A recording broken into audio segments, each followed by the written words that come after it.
The scene opens in a vast desert under a clear sky. A group of bandit-like warriors stands alert, scanning their surroundings as tension builds in the air. One of the men senses something wrong and raises his hand. Light suddenly gathers around his palm, signaling an attack as the others react and brace themselves. From a distance, several fighters rush forward with weapons drawn. Dust rises as they charge, forming a loose formation while preparing to strike together. Before they can close the distance, a powerful force slashes through the air. The attack lands instantly, cutting down the front line and leaving the remaining warriors frozen in shock. One of the attackers lunges forward and swings his weapon with full force. The blow lands directly, sending blood spraying as the impact echoes through the battlefield. The wounded man lets out a broken cry and collapses, his body giving way as blood pours from his mouth and neck. The blonde-haired fighter watches in silence, his face splattered with blood.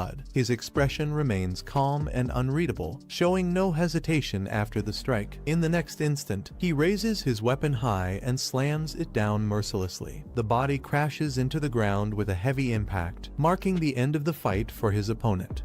The blonde-haired fighter pants heavily, blood dripping down his face as exhaustion finally catches up to him. His grip on the weapon loosens, but he remains standing. Seeing his condition, the surrounding men shout angrily, cursing him and labeling him a monster for what he has done. Despite his shaky posture, he steadies himself and lifts his head. His stance shows fatigue, but there is no sign of surrender. Sensing an opening, the remaining fighters rush in together, shouting that he is exhausted and urging each other to finish him at once. Close-up shots show his blood-soaked face as he struggles to breathe. His heart pounds violently, and every breath comes out strained and uneven. Blood fills his mouth as he exhales, the pain intensifying with each breath. His condition worsens, making even breathing feel unbearable. From a low angle, his battered body sways as blood and sweat drip down. He can no longer tell which is which, but he forces himself to stay conscious. Suddenly, his body is flung upward as another impact hits. Below him, the remaining enemies continue their assault, pressing forward without hesitation. As blood runs down his hand, his body reacts on its own. The pain sharpens his awareness, and something inside him suddenly shifts. A system notification appears one after another, activating multiple hidden traits related to endurance, weapon mastery, and hand control. In midair, the exhausted fighter is surrounded by enemies closing in from below. They shout that he is worn out and urge each other to finish him immediately. His eyes widen as he roars, releasing everything he has left. The moment marks a sudden change, signaling that the fight is far from over. His senses make it clear that this is not an illusion or a special effect. What he is experiencing is real, and there is no escape from it. The scene cuts to a messy room filled with empty bottles, cans, and leftovers, showing signs of exhaustion and repeated failure over time. He sits alone in front of his computer late at night, staring at the glowing screen in silence, his posture heavy and defeated. The screen displays a clear result: game over. The moment settles in, marking another complete loss and reinforcing the harsh reality he is trapped in. He vents his frustration at the game, calling it worthless after another loss. Despite the anger, he keeps playing, unable to stop himself. His daily routine is revealed from above as he spends weekdays gaming non-stop, ignoring time while others continue working their normal lives. Months earlier, he quit his job and shut himself off from the outside world. He spends his days staring out the window, doing nothing but passing time. Now completely isolated, he lives alone in his room, surviving only on games. His lifestyle has fully turned into that of a gaming addict. Surrounded by empty cups and a glowing keyboard, he continues gaming late into the night. This routine has become normal for him. He reflects on how long he has lived like this, realizing he has been doing the same thing year after year without any real change. Looking at his own reflection, he admits that spending 5 years on a single game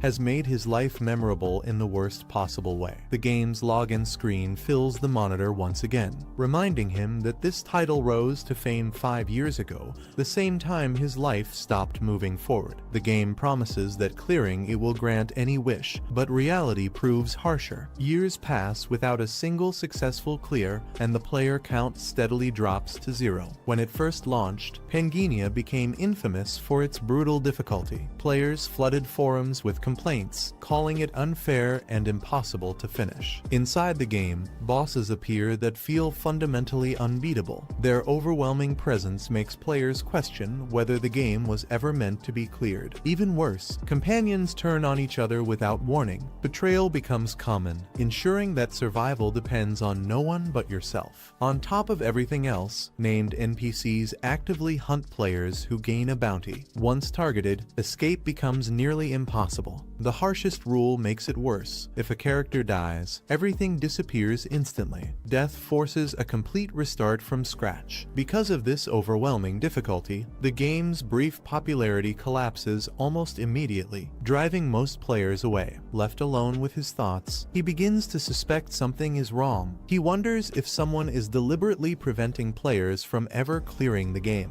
The system confirms his character has been deleted due to the death penalty. Along with it, a massive amount of soul points is suddenly awarded. He freezes in confusion as the number appears. The reward is far higher than anything he has ever received before. The system explains that soul points are gained when a character dies. This time, the total reaches 1.6 million because of the rare items the character carried. He quickly realizes the difference. Hundreds of past characters barely gave him anything, but losing one loaded with unique items has changed everything at once. The game explains its SP system. Soul points are awarded based on the value of a dead character and can be carried over when creating a new one. SP can be invested into talents during character creation. The more SP placed into a talent, the slower and more stable its growth becomes over time.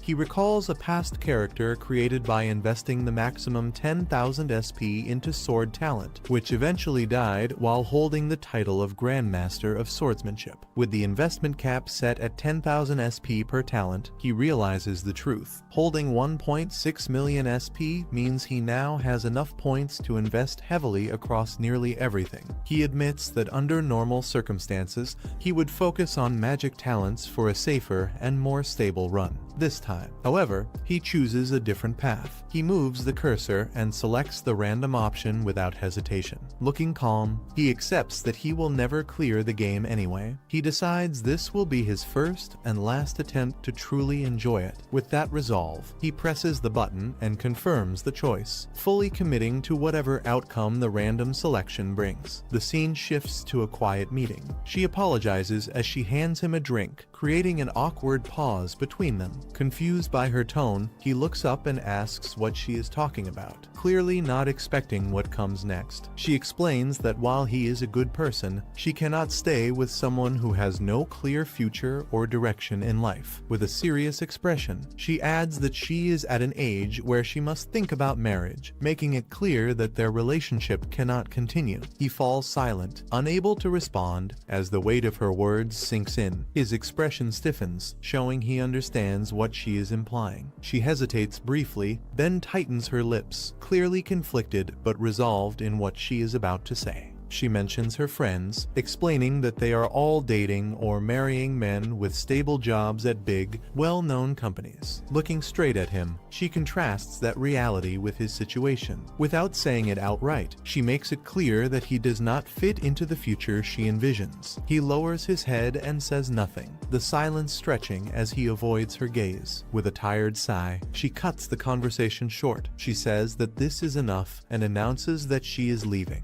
Before turning away, she wishes him a good life. He remains seated, his face hidden, unable to respond. She walks out of the cafe alone, leaving him behind at the table, staring down in silence as the breakup fully sinks in. 3 months earlier, after dating for 5 years, he is abruptly dumped. The breakup leaves him sitting alone, stunned by how suddenly everything ends. After she leaves, anger takes over. He quits his dead-end job without thinking, cutting off the last stable part of his life. He shuts himself inside his room and cuts off the outside world. Over time, gaming becomes the only thing he does, turning into a complete complete addiction. Now back at the present, he reaches the character creation screen again and hovers over the random option, ready to escape reality one more time. He steels himself and shuts down his self-pity, calling out his own weakness as he grips the controller more firmly. With no hesitation left, he decides to go through with it. He presses the button, fully committing to the choice. The system immediately responds, rapidly consuming SP to rearrange his stats. Notifications flood the screen as the process accelerates, watching the points disappear at an alarming rate. His eyes widen in shock. He mutters in confusion, realizing something unexpected is happening. A sudden system notice appears, announcing that a hidden piece has been activated. He freezes, confused, as this is something he has never seen before. Another message follows, congratulating him for satisfying a special condition and stating that he has been invited to Pangaea. The wording feels completely unfamiliar. He questions whether the game ever displayed messages like this in the past. Before he can react further, the screen erupts with violent motion. A powerful force pulls him forward as the world distorts around him. His eyes widen in shock, realizing that something far beyond normal gameplay has just begun. A deafening roar echoes as a monstrous presence fills the space. A furious voice curses the world and condemns everything it created. The pressure crashes down on him. He screams in pain as violent energy slams into his body from all directions. Clutching his head, he staggers and tries to understand what is happening. The sensation is overwhelming and completely unfamiliar. Amid the chaos, he realizes the truth. A voice is speaking directly inside his head, signaling that this is no longer just a game. The pressure becomes unbearable. His body is violently thrown back, smashing into the room as the force overwhelms him. He crashes to the floor, gasping and trembling, barely able to move while the pain continues to surge through him. The glow from the monitor floods the dark room as he collapses completely. His strength gives out and his consciousness starts to fade. On the screen, red system messages appear, speaking like a god's declaration and wishing him happiness in Pangaea, confirming that his fate has now been sealed. His consciousness snaps back in a harsh environment. Voices shout at him, cursing and ordering him to get up as pain shoots through his body. He struggles to his knees, confused, while armed men surround him. One of them threatens that if he collapses again, he will be fed to something called the High Dragon. The name hits him hard. His eyes widen as fear and disbelief surface, trying to understand what kind of place he has been dragged into. Heavy footsteps approach nearby. Massive claws dig into the ground, confirming that the High Dragon is real and dangerously close. He looks around in panic as the situation becomes clearer. Chains bind his wrists, and rough shouts echo around him while other captives move ahead. His eyes widen when he finally sees it clearly, a massive dragon-like creature looming above. Fear grips him as he struggles to understand where he is. He clenches his fists despite the restraints, his body trembling as the ground shakes with the creature's movements. Before he can react, a guard strikes him from behind and orders him to stop spacing out and return to formation, leaving him no choice but to move forward. The guard yanks him forward and shouts a warning, making it clear that slowing down means death. He collapses to the ground, coughing and groaning, his body pushed past its limits as pain spreads through him. For a brief moment, his vision lifts toward the bright sky above, the contrast making his situation feel even more unreal. Boots march past him without stopping. Forced to endure, he drags himself forward, realizing he has no choice but to survive in this place. As he regains his footing, he looks around and notices the people moving together under guard, their expressions worn and exhausted. Seeing the massive creature again, he realizes the High Dragon matches the monster he knows from the game Pangaea, confirming this world isn't unfamiliar. His gaze shifts to the rocky desert terrain ahead. The landscape feels strangely recognizable, strengthening his suspicion about where he is. Lowering his voice, he tries to access the system he knows best and calls for the status window, testing whether the game's mechanics still exist here. A blue holographic screen then materializes in front of him. The familiar system interface responds, proving that the status window is real. He stares at it in disbelief as detailed stats, talents, and traits appear far more than an ordinary character should have. Scanning the information, he notices abnormal values and warnings tied to the world itself, hinting that something about Pangenia is unstable. Looking at the endless line of captives ahead, realization finally hits him. He hasn't just logged into a game. He has truly entered Pangenia. He freezes in shock, staring at the glowing panel. This isn't a hallucination. The status window is real and fully active. As he checks his stats, confusion hits him. Every base stat is set to 12, far beyond what should be possible for a starting character. Scrolling further, he notices something even more absurd. The panel lists 13 active hidden traits, each one sounding powerful and abnormal. Before he can process it all, movement around him draws attention. The other captives react in surprise, reminding him that whatever he has become, he's standing in the middle of a dangerous situation. Suddenly, tension spreads through the captives. He senses something wrong as murmurs rise and guards begin to panic. The soldiers turn toward the horizon, their faces stiff with fear. Even the experienced ones hesitate, realizing a serious threat is approaching. A massive force appears in the distance, shaking the ground as it advances. Someone shouts that it's the army of the Desert Queen. Chaos erupts as the truth sinks in. The non-aggression pact has been broken. The Desert Queen's forces have launched a direct attack, throwing everyone into imminent danger. The guards shout orders and brace for combat, warning everyone to stay alert or die on the spot. As the battlefield erupts, he stiffens when a powerful woman steps forward, her presence instantly dominating the area and silencing the noise around her. Hearing her title, recognition strikes him. The Snake Princess, an infamous figure he clearly remembers from Pangenia. Before he can think further, a blue system alert appears. The main quest is generated, confirming that the real story has officially begun. He turns toward the glowing screen in confusion as the system updates again, unable to believe what it's displaying. The main quest appears clearly. The objective is simple: survive. The rewards depend on the outcome. As he reads further, his expression freezes. Failure doesn't just mean dying here. Both his in-game body and real body will be lost. Realization hits hard, with arrows raining down and chaos unfolding around him. This isn't a game anymore. His life depends on surviving this battle. Arrows suddenly rain down from above as people start screaming and running in all directions. He tries to move through the chaos, dodging falling arrows while injured people collapse around him. Blood splatters his face as he turns sharply, sensing danger closing in from all sides. His eyes widen in shock, realizing that escaping this battlefield won't be easy and hesitation could mean death. A hidden trait activates, explaining that it reduces exhaustion and lowers the risk of being caught off guard. As enemies rush forward screaming, the explanation continues, stating that it allows faster judgment of the situation. He looks at the bodies and a fallen sword on the ground, realizing the danger is closing in rapidly. He decides that staying still means death and prepares to move immediately if he wants to survive. He starts moving as enemies close in, sprinting across the battlefield without looking back. While running, he twists his body and reaches toward a fallen weapon on the ground. His hand grips the sword firmly, pulling it up in one smooth motion.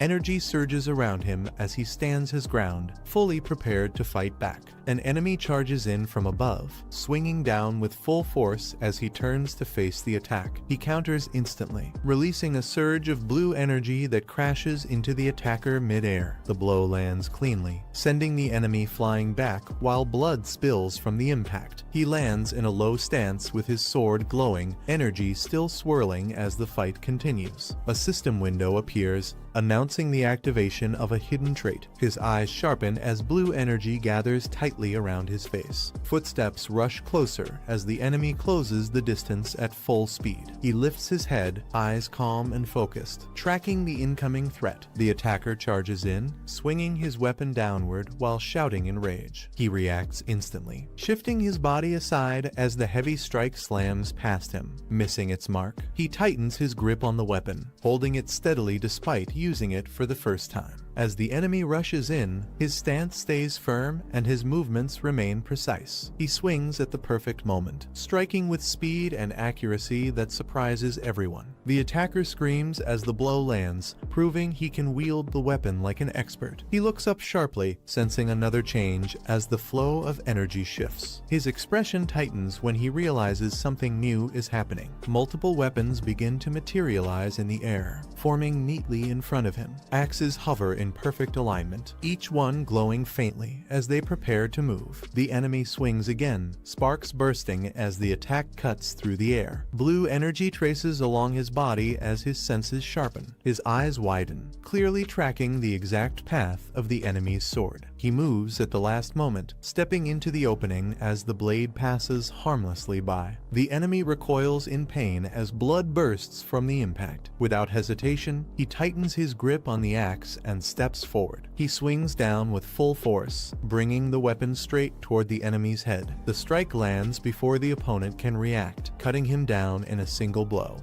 He stands alone on the battlefield, breathing steadily while holding his weapon low. His gaze sharpens, showing no fear as he prepares for the next wave. The surrounding enemies hesitate, staring at him in shock and calling him a monster. System messages appear, confirming his weapon proficiencies have risen, proving his strength has increased. He steadies his breathing and checks his status, realizing his proficiency has already reached level 6 out of 10. He grips his weapon, understanding that lasting this long was only possible because of his hidden trait. Looking around, he sees hundreds of enemies still surrounding him and knows this strength won't last forever. Standing alone in the battlefield, he curses the quest, realizing survival is still far from guaranteed. A figure seated on the throne asks whether the expedition to the demon world has failed. Another voice confirms the truth, addressing her directly as the Snake Princess. They warn that if it becomes known their city did not participate,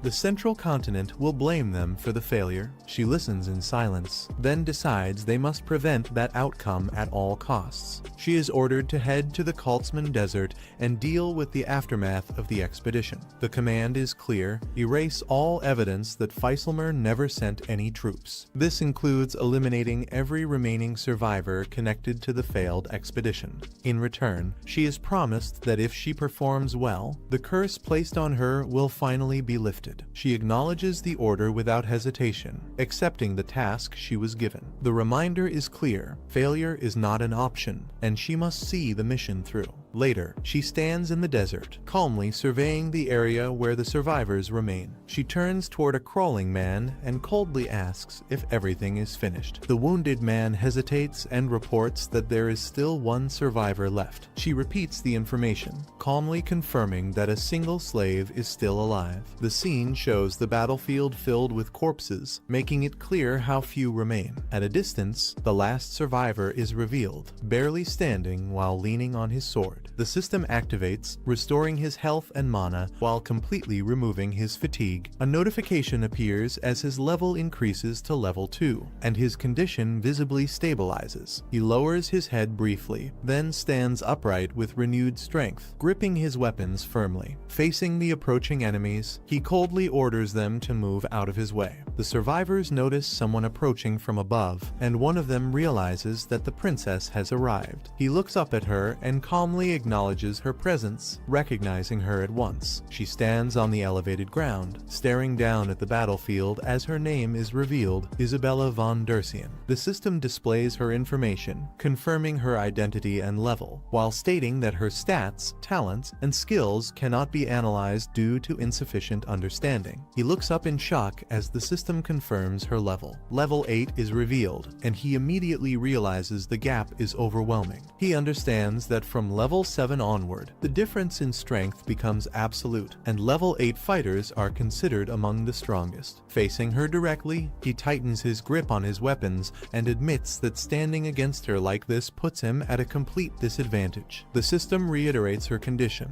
stating she cannot leave the area due to a curse, while her stats remain unreadable, making the situation even more dangerous. He senses something wrong and looks up in confusion as a sudden presence enters his field of of view. A woman steps forward calmly, her approach slow and deliberate, while he instinctively steadies himself with his weapons. She faces him head-on and states that his performance was interesting, but her expression shows no hesitation. Her killing intent fully emerges as she declares that he has to die, confirming that the encounter has turned into a direct execution. He remains silent, recalling how he always chose the hardest games and kept playing despite constant criticism and extreme difficulty. The scene shifts to his past, showing him repeatedly clearing impossible challenges, proving that difficulty never stopped him. He admits that his obsession with mastering those games shaped the way he thinks and reacts under pressure. As the present returns, he moves forward toward her without hesitation,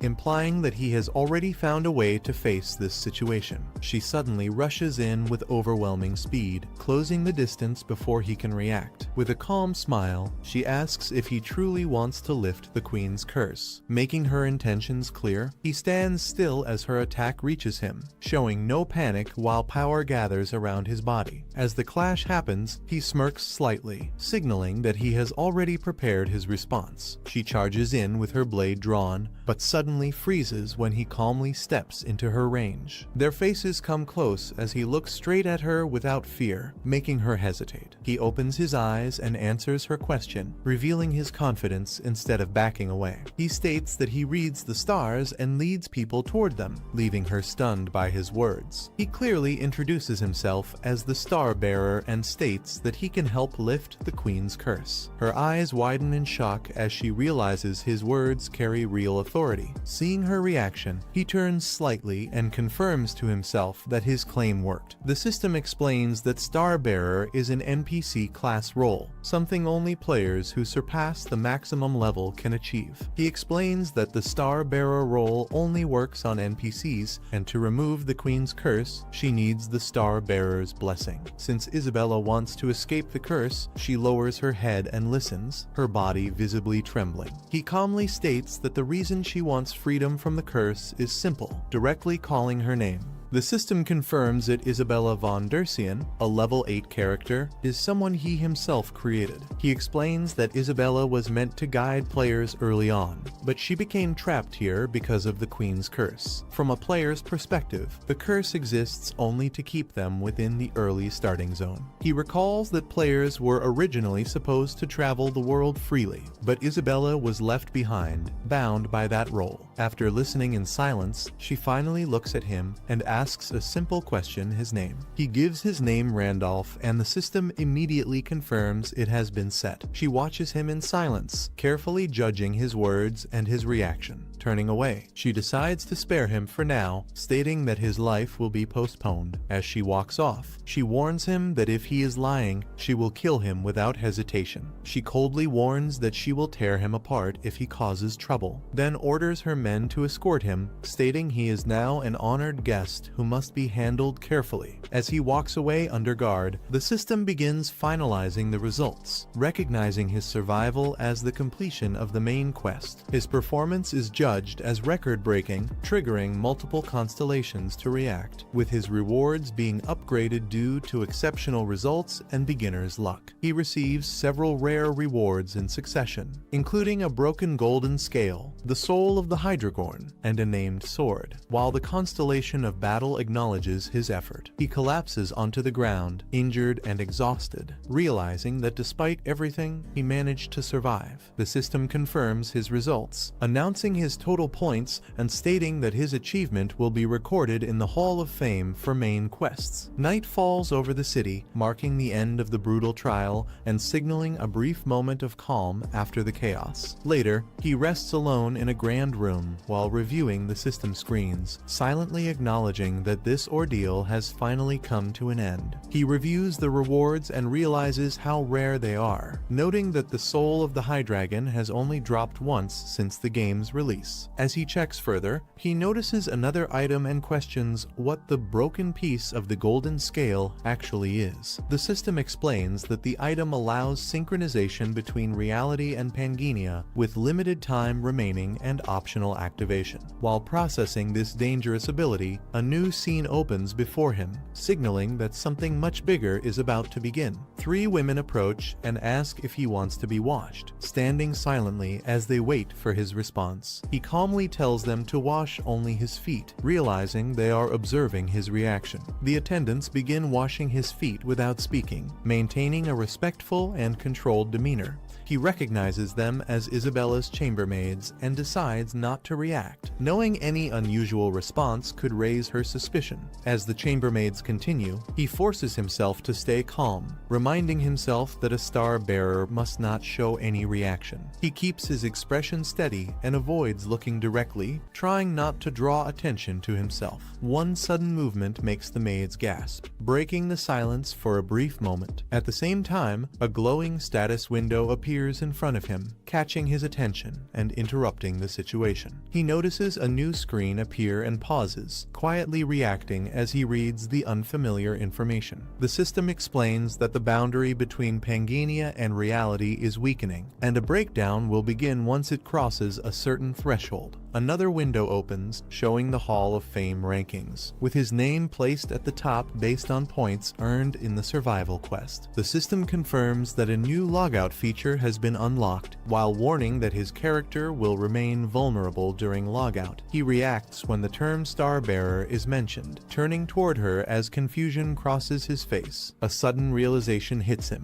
and he stares ahead in shock, calling the situation impossible. He recalls the players he entered the game with, remembering how they vanished one by one during the process. The thought settles in those players may not have disappeared at all, but were summoned into this world just like him. He realizes he can leave, clenching his fists as he declares that he can finally escape the game. The attendants try to stop him, reminding him of the princess's orders, but he interrupts them without hesitation. He states that if he fails to communicate with the stars in time, he will lose all of his power, making it clear he cannot wait. He tells them to ask the princess herself if she truly wants to stop him, while she stands there in silence, watching his decision. He tells them to inform the princess that he will meet her again after he finishes communicating, then turns to leave. The door closes behind him as the attendants wish him a comfortable time, ending the confrontation. Alone, he looks back and admits that his excuse barely worked, relieved that he managed to get out. Standing by the water, he reflects that he was afraid of being trapped in this place forever, now finally able to move forward. Confident that everything is settled, he decides he's done with the game and prepares to log out. He presses the logout option without hesitation, determined to leave this world behind. As the logout process begins, a system warning appears, telling him to keep his character in a safe place. Another message follows, stating that if his character dies here, he will die in real life as well. The system confirms the process, and the screen displays that the logout has been completed. He opens his eyes in the real world, staring blankly at the room as everything feels unnervingly quiet. Outside the window, the city is already engulfed in flames, smoke rising as explosions echo through the streets. People scream and run for their lives while the city burns, revealing that reality itself has fallen into chaos. Outside, something monstrous moves through the flames, its silhouette barely visible as buildings burn around it. His phone suddenly vibrates, showing an emergency disaster alert as the screen trembles in his hand. He looks up in shock through the window, realizing the danger is right outside. Unable to process what he's seeing, a giant claw smashes into the building, confirming that the nightmare from the game has crossed into reality. The creature's massive fist crashes through the wall, sending debris flying as the room shakes violently. He stumbles backward in panic, barely managing to keep his balance as the impact throws him across the room. Turning his head in shock, he realizes the monsters from Pangania are no longer confined to the game. Outside the window, the destruction continues, confirming that the invasion into the real world has already begun. A group of people stands gathered in a strange open area, all facing a glowing system interface, unsure why they were brought there. Quick flashes reveal brutal battles and supernatural abilities, making it clear that survival here depends on combat power. The focus shifts to a man with glasses as he realizes this is real, not a dream, and panic starts to set in. He finds himself sitting in an unfamiliar chair, confused and trying to understand where he is, marking the start of his ordeal. He looks around and realizes he is back in his own room. Familiar objects surround him, making him question if everything before was just exhaustion after playing too long. Rubbing his face, he tries to convince himself it was impossible. He reasons that getting pulled into a game makes no sense and dismisses it as an overly vivid dream.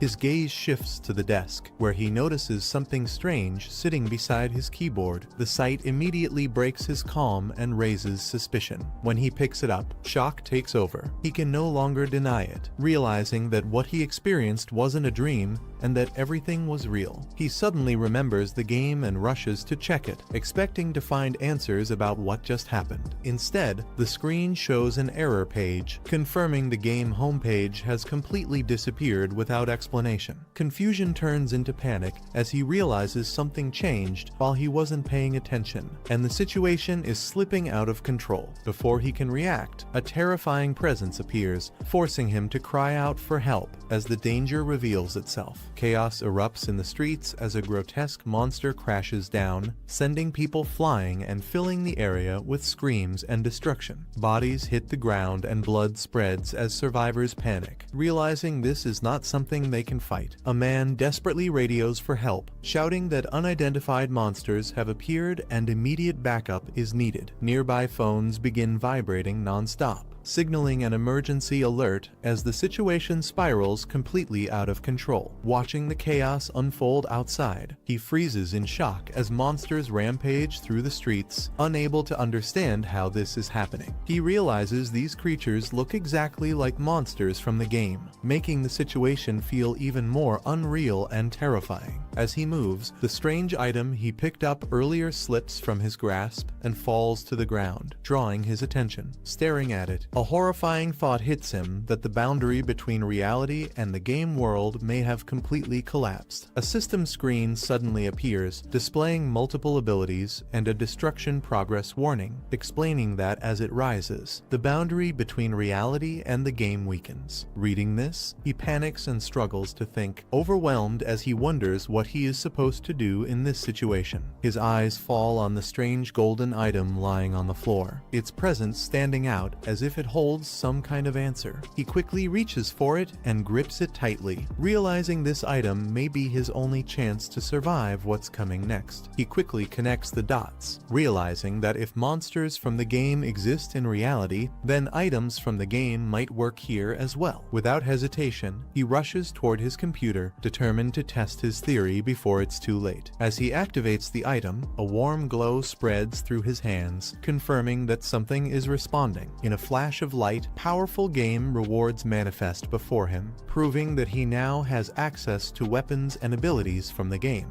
He stares at the glowing fragment in his hand, confused about how to activate it, realizing it doesn't respond the same way it did inside the game. As information appears, he understands that the fragment can synchronize reality with the game world for a limited time, but ordinary humans still can't fight those monsters directly. Even so, he hesitates only for a moment, knowing he has no other option if he wants to survive what's coming. He activates the fragment, and in an instant, a powerful presence manifests behind him, signaling that something extraordinary has just been unleashed. The system confirms synchronization is complete, activating the fragment and starting its limited time as the city continues to collapse around him. Outside, destruction spreads through the streets, with bodies lying among the ruins as the aftermath of the monster attack becomes painfully clear. A woman runs desperately through the chaos, clutching her child while struggling to escape the danger closing in from all sides. The child asks about her father, and the mother forces herself to stay calm, assuring her that he will come soon even as fear and uncertainty weigh heavily on her words. Amid collapsing debris, the mother is suddenly struck and sent crashing to the ground, barely managing to shield her child. The little girl is thrown away by the impact and lands hard. Confused confused and calling out as dust and rubble surround her. She spots her mother trapped beneath the debris and runs back in panic, screaming for her while the destruction continues. Though badly injured, the mother forces herself to speak calmly, telling her daughter to run away quickly. Even as her own strength fades, a woman rushes in and asks if everything is all right, stopping in shock when she sees the injured mother trapped under the rubble. Bleeding heavily, the mother forces herself to stay conscious and begs the woman to take her child and keep her safe. Overwhelmed but determined, the woman hesitates for only a moment before accepting the responsibility. She promises to protect the child and quickly leads her away, leaving the injured mother behind as the danger continues. The injured mother struggles to lift her head as a massive shadow looms over her, its presence crushing her remaining strength. Pain surges through her body as she realizes the monster has found her, leaving her with no way to escape. Facing the creature, she accepts her fate, understanding that this moment may be the end for her. As the monster moves in to strike, everything goes silent, marking the moment her life is about to be taken. Just as the monster is about to strike, a powerful presence suddenly cuts through the chaos, stopping its attack mid-motion. A man with glowing eyes appears, moving at overwhelming speed as energy surges around him. In a single decisive move, he slashes through the monster, destroying it before it can react.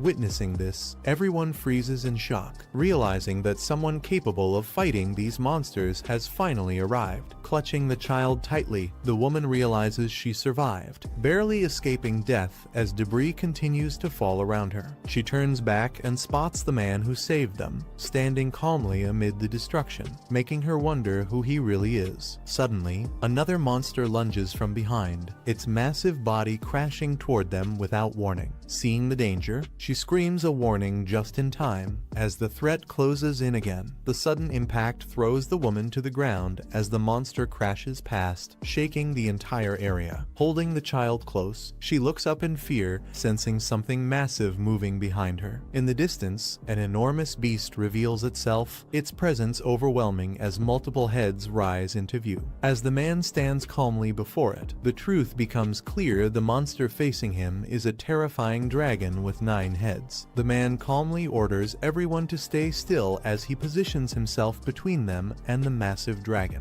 Holding the child tightly, the woman looks up in disbelief, struggling to understand what she's witnessing. As she catches her breath, doubt creeps in, making her wonder if this overwhelming scene could somehow be a dream. Suddenly, the child breaks free and runs toward her injured mother, screaming for her, ignoring the danger around them. As the woman looks around, she notices people fleeing in every direction. Realizing the chaos isn't limited to just one place, her expression stiffens as a terrifying thought hits her, sensing that something far bigger is happening. Scenes of destruction flash by, showing monsters rampaging freely and killing people without resistance. It becomes clear that monsters appeared simultaneously across the entire world, instantly pushing human civilization toward collapse. The monsters were not the only ones to appear, as powerful individuals also emerged amid the chaos. These warriors fought back fearlessly, cutting down monsters with ease and shrugging off attacks that ordinary weapons couldn't stop. Some of them stood before terrified crowds, promising protection and calling on people to unite their strength against the threat. As these scenes spread everywhere, it became clear that the world was rapidly changing into something entirely new. While others panic and waste their fragments, one man watches calmly, mocking their poor decisions as he holds his own piece of the broken golden scale. It is confirmed that reality and Pangenia are beginning to merge, and over time, the two worlds may fully become one. In this new age of chaos, everyone is now a competitor, and only those who gather more fragments will rise as the true powers of this era. The system updates the rankings for the first time in 2 years, revealing massive score gaps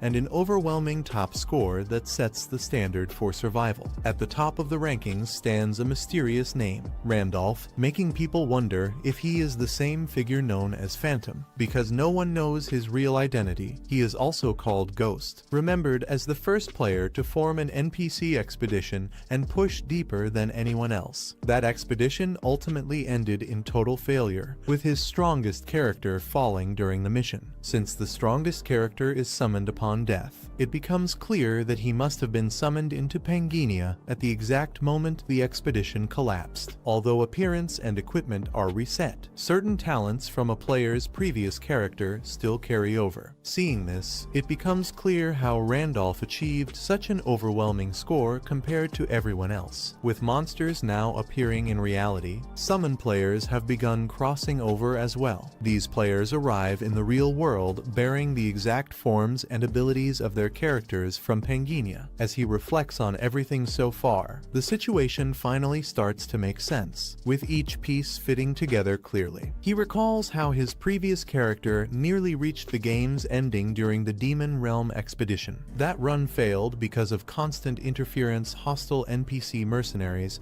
and even trusted companions who betrayed them. Now, he questions whether all those disruptive factors were actually other players, summoned into the game just like he was. He realizes that if the boundary between reality and Pangenia has collapsed, logging out is no longer a way to escape. Players who can't reach the ending may target others they see as rivals, making hiding an impossible option. To survive in both worlds, he decides he has no choice but to grow stronger and fast. As he steps forward with that resolve, a woman seated on a throne addresses him, asking if he's finished talking with the stars. She confirms that she has come to keep her promise, calmly acknowledging his arrival. She then adds that she has one condition, drawing his full attention as he asks what it is. Without hesitation, she gives her demand, making it clear what she wants in return. She orders him to take her to the sanctuary, directly calling Isabella by name. He reacts in disbelief when she mentions the sanctuary, questioning her sanity. She calmly explains that there is a star there and makes it clear that what she seeks can be obtained in that place. A system window appears, confirming that a class can be obtained in the sanctuary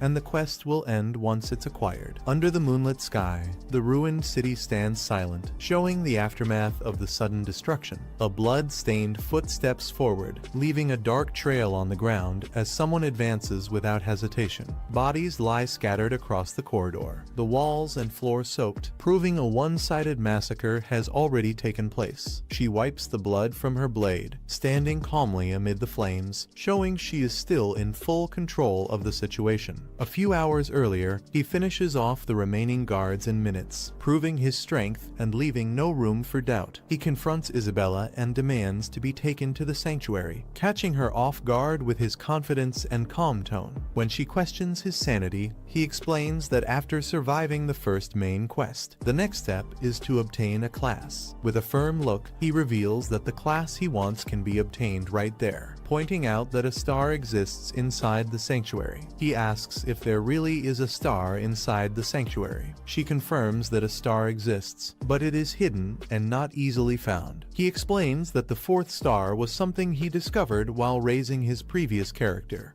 and that he is likely the only player who knows its exact location. He adds that only by obtaining a star can her curse be lifted through the blessing of stars. She warns him that no one is allowed to enter the Holy Land, and that anyone caught sneaking in will face consequences. She reminds him that time is running out, and this is his last chance to leave the desert. He states that if persuasion fails, he will force his way in. After a brief pause, she finally allows him to enter the sanctuary. He confirms that they have arrived. She states that this place is the holy sanctuary hidden within the desert. A system message appears, confirming entry into the sanctuary and starting the subquest for exploration. It explains that rewards depend on the exploration rate. Multiple warnings appear, stating that the area does not meet the recommended level, is filled with venom and magic, and that low horsepower makes exploration dangerous. Another system notice reveals hidden characteristics, stating the sanctuary is protected by a giant dragon. He admits that without these hidden traits, he would not have entered at all. He explains that this sanctuary was originally a restricted place where level 2 beginners were not allowed to enter. He notes that with Isabella accompanying him, exploring it as a subquest would normally bring huge rewards. He makes it clear that subquests are not his priority right now. He stops and focuses, saying that what matters is right here in front of them.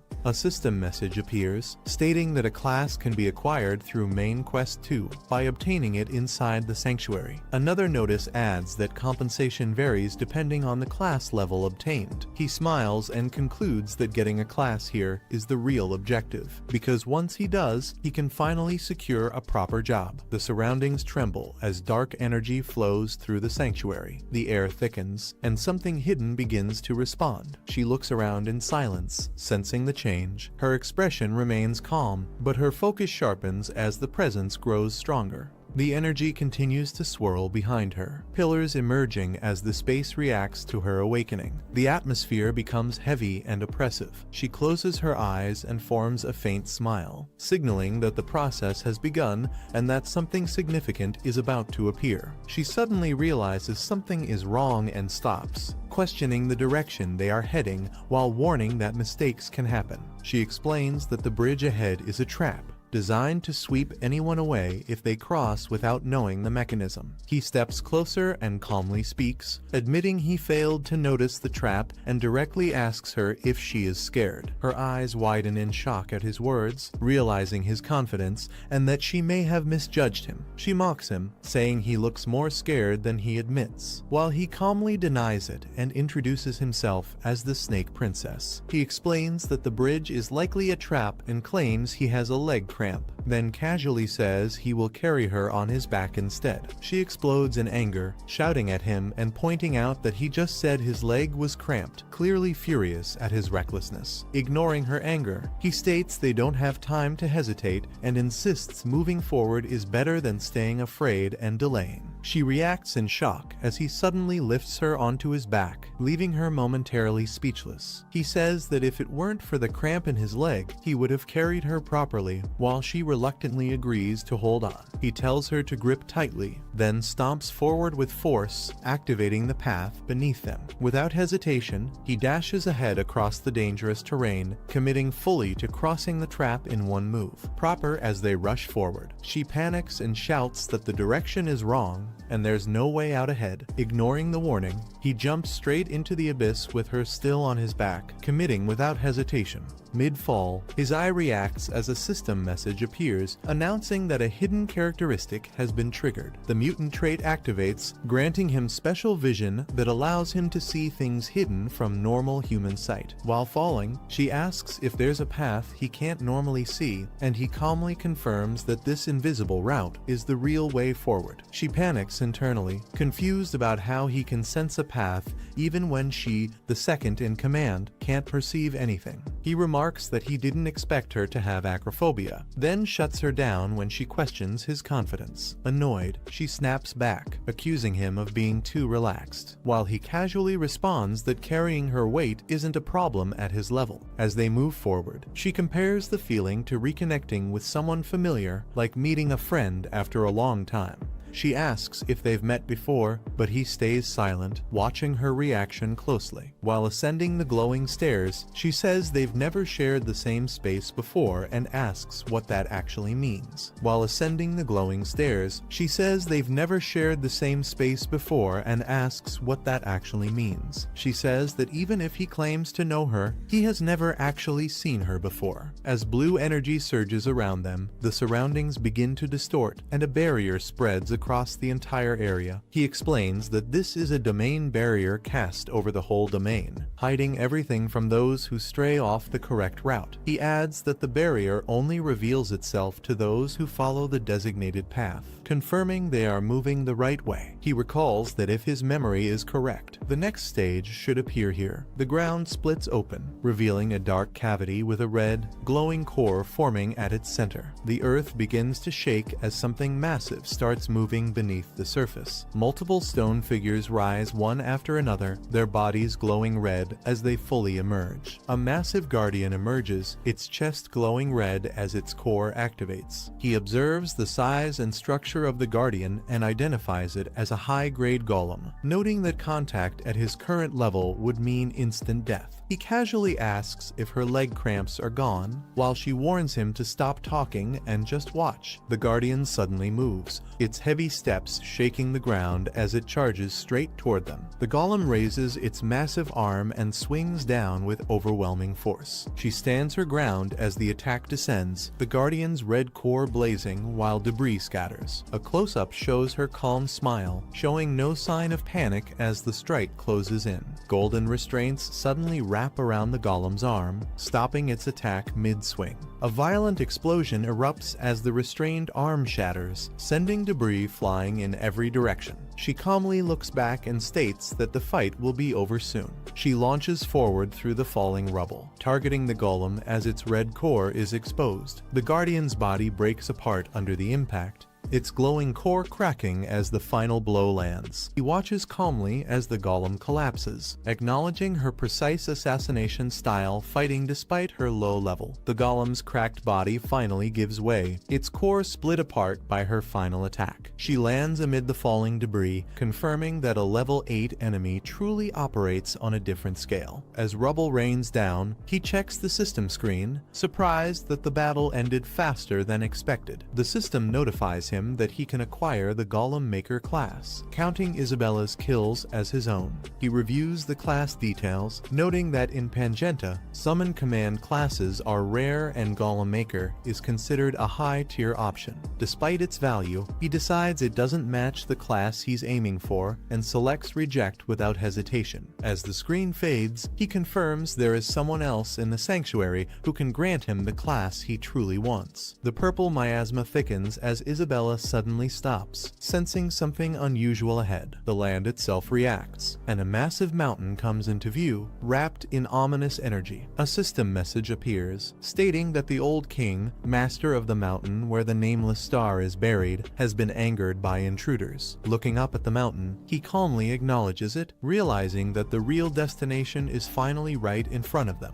A massive presence descends from above, its shadow covering the entire area as something enormous reveals itself. The overwhelming pressure from the giant dragon presses down on him, and he realizes this creature is likely the sanctuary's keeper. He studies the dragon carefully and notices that despite its terrifying presence, it does not attack first. Turning to his companion, he casually says she didn't come here expecting him to fight a keeper on her behalf. He reassures her that although it looks dangerous, the dragon seems surprisingly calm and even friendly for now. Without warning, a massive shockwave sweeps through the area, throwing her off balance and slamming her into the ground. She struggles to get up as the impact settles, clearly caught off guard by the sudden attack. He turns his head with a confused expression, not expecting things to escalate this way. She snaps her gaze toward him, eyes wide and furious, realizing he's the one who caused it. The massive serpent reveals its true nature, announcing itself as the sanctuary's challenger and demanding proof of worth. He freezes in confusion, realizing the creature has mistaken him for the one challenging the sanctuary. Before he can react, the serpent declares that the true challenger defeated the Watcher and has already stepped forward. He looks stunned as the situation escalates, finally understanding that the real battle has already begun without him. The serpent declares that anyone who fails to prove their worth will die, and the pressure around the battlefield instantly intensifies. He panics and shouts for guidance, insisting he isn't the challenger, while memories surface of clearing this place before without ever defeating this monster. His eyes widen in shock as the truth sinks in, realizing something has changed compared to his previous run.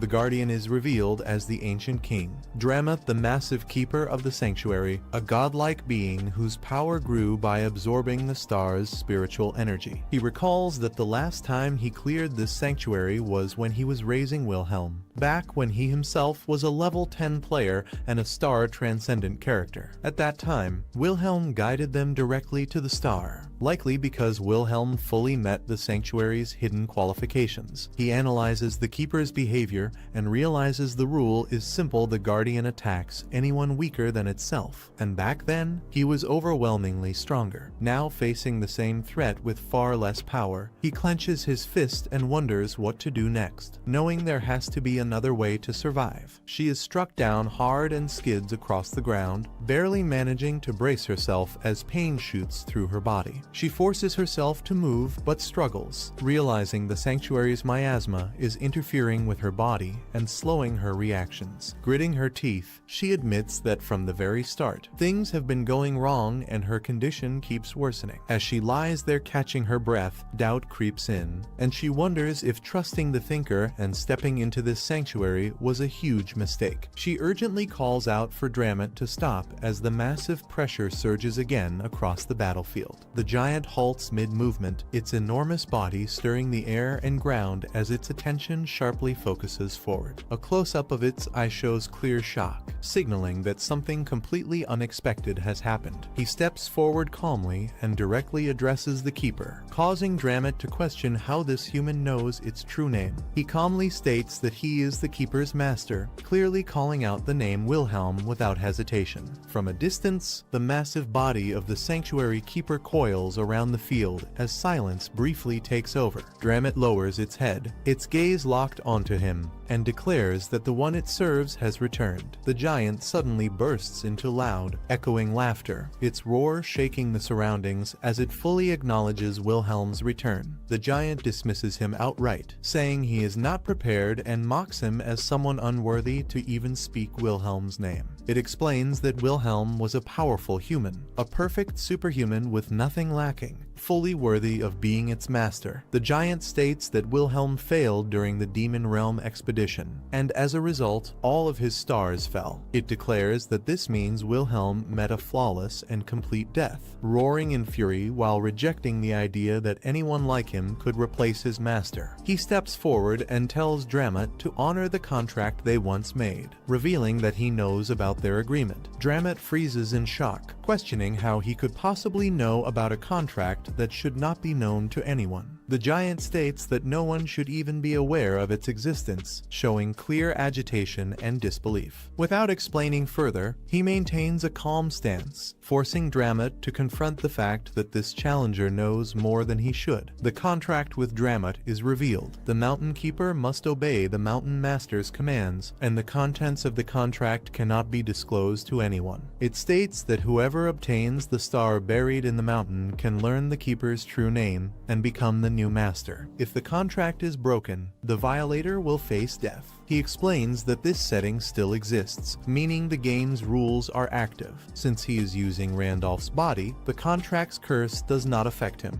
Dramit looks down at him in disbelief and calls him a microbe, realizing the contract is being exploited in a way he did not expect. Jinwoo calmly responds that if the monster wants answers, it should lead the way and prove itself. The red-eyed presence mocks him, claiming the star shows no mercy and that approaching it alone is enough to burn him away. Unfazed, Jinwoo says they'll find out the truth once they move forward, showing no fear toward the threat. The elite monster ridicules Jinwoo's confidence, questioning what he's relying on as it prepares to test his strength. The serpent stops mocking and agrees to lead them, saying there's no reason to refuse since the star itself will judge them. It still doubts Wilhelm's identity, but decides to deal with him directly because he knows about the contract. The massive serpent turns and begins moving ahead, guiding them toward the star. Wilhelm follows from a distance while the atmosphere around the mountain grows heavier and more oppressive. The scene shifts upward as the surroundings darken, signaling they are nearing the star's domain. The environment becomes quiet and tense, as if something is waiting. The girl looks ahead in shock, staring at what's appearing before them, and quietly asks if this is really it. The girl looks around the dark chamber and asks where the star is, unable to see anything that resembles it. The serpent answers calmly and points forward, saying the object placed on the altar ahead is the star. A skull embedded in a magic formation is revealed, and the serpent confirms without hesitation that this skull itself is the the star. Wilhelm stares at it in disbelief and questions it, while the serpent clarifies that the skull is actually Li's face. The serpent explains that Li, one of the twin goddesses of Pangenia, died, and her body was split into 32 pieces scattered across the continent. It states that when a player performs creation, those fragments are used as the foundational cornerstones that form the world's boundary. Wilhelm holds the skull and reacts in shock as he realizes the truth behind what the star actually represents. The serpent concludes that the 32 fragments of Li's body are what people call stars. As Wilhelm approaches the star, intense heat engulfs him, and his companion shouts in concern, asking if he's alright. The serpent mocks him, saying that merely getting close to the star is enough to burn a creature like him to ash. It continues taunting Wilhelm, claiming that despite his confidence, he was never acknowledged by the star. Wilhelm clenches his teeth in frustration as the serpent orders him to burn to death, calling him a mere microbe. Wilhelm recalls that a star only kills a player if they bypass Dramuit using a bug exploit and obtain the star directly, which he did not do. He remembers the information stating that obtaining a star without a class grants a special job, and he realizes this is his current condition. As the skull-shaped star cracks under the intense heat, Wilhelm admits he never tested this method himself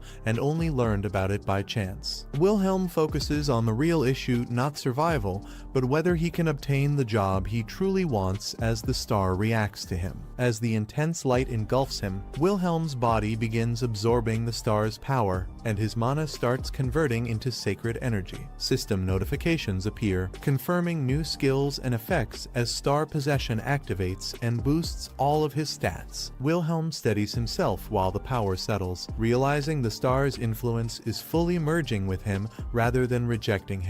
The system confirms the result. Wilhelm has successfully obtained the star successor class, marking his complete acknowledgement by the star. She looks at him in shock and asks if he really absorbed the star, unable to hide her disbelief. He turns back calmly, showing no visible backlash, confirming that the process is complete. Calling her by name, he asks what she plans to do once the curse is finally lifted. She explains her goal clearly. She wants to escape the desert and return to her original bloodline, the Dursian family. He tells her he can place a blessing on her so she can leave the desert, but only if she accepts one condition. When she asks what the condition is, he states it clearly: she must serve him for 1 year. He adds that after that year, he will grant her freedom and personally help her find her bloodline. She hesitates, gripping her clothes tightly, realizing the weight of the decision she has to make. He tells her plainly that he is not a king and does not speak lies, standing firm before her. She looks up at him, her expression wavering as she silently processes his words. After a brief pause, she lowers herself, hesitation visible as she makes her choice. She kneels and accepts his terms, declaring that she will follow him. He acknowledges her decision and calls it a wise choice, addressing Isabella calmly. He turns to Dramuit and confirms the hierarchy, stating that the master of the star is now her true master as well. Dramuit hesitates but answers in agreement, clearly shaken yet compliant. With the matter settled, he orders Dramuit to lower his head, asserting his authority as the new master. A system notification appears, calculating class results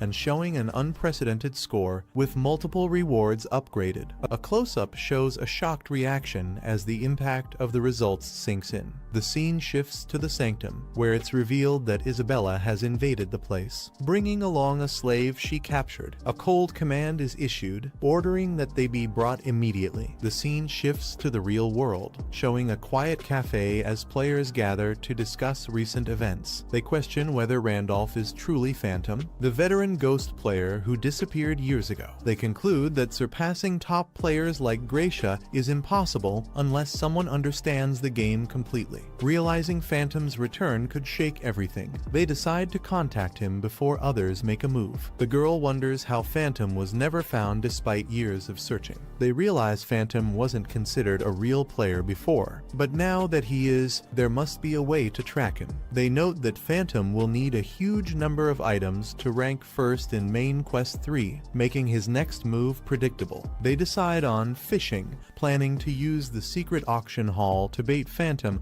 by listing valuable items and tracking the buyer. They explain that inexperienced players often buy cheap auction items and end up getting tracked, robbed, or killed. One of them doubts Phantom would fall for such a trick, saying that if he really is Phantom, he would already know every talisman option. After a pause, they reconsider and admit that Phantom might still take the bait. The girl gets excited, pointing out that if Phantom sees a cheap but tempting item in the auction hall, he might buy it, making it the perfect way to challenge and lure him out. They decide they must meet Phantom and forcefully invite him into their guild, joking about kidnapping as they argue over the plan. While discussing what kind of person Phantom might be in real life, an unexpected update interrupts them. The system announces a ranking update for Main Quest 2. The Hall of Fame refreshes, showing Randolph in first place with 230 points, far above the others. Seeing the score, they are shocked and question what kind of class could possibly give someone that many points. He decides not to use the secret auction hall for a while, noting that it doesn't really matter anymore. A defeated enemy collapses on the ground, badly injured and unable to resist. The man looks down coldly and states that as long as he keeps killing those at the top of the rankings, he can always rise back up.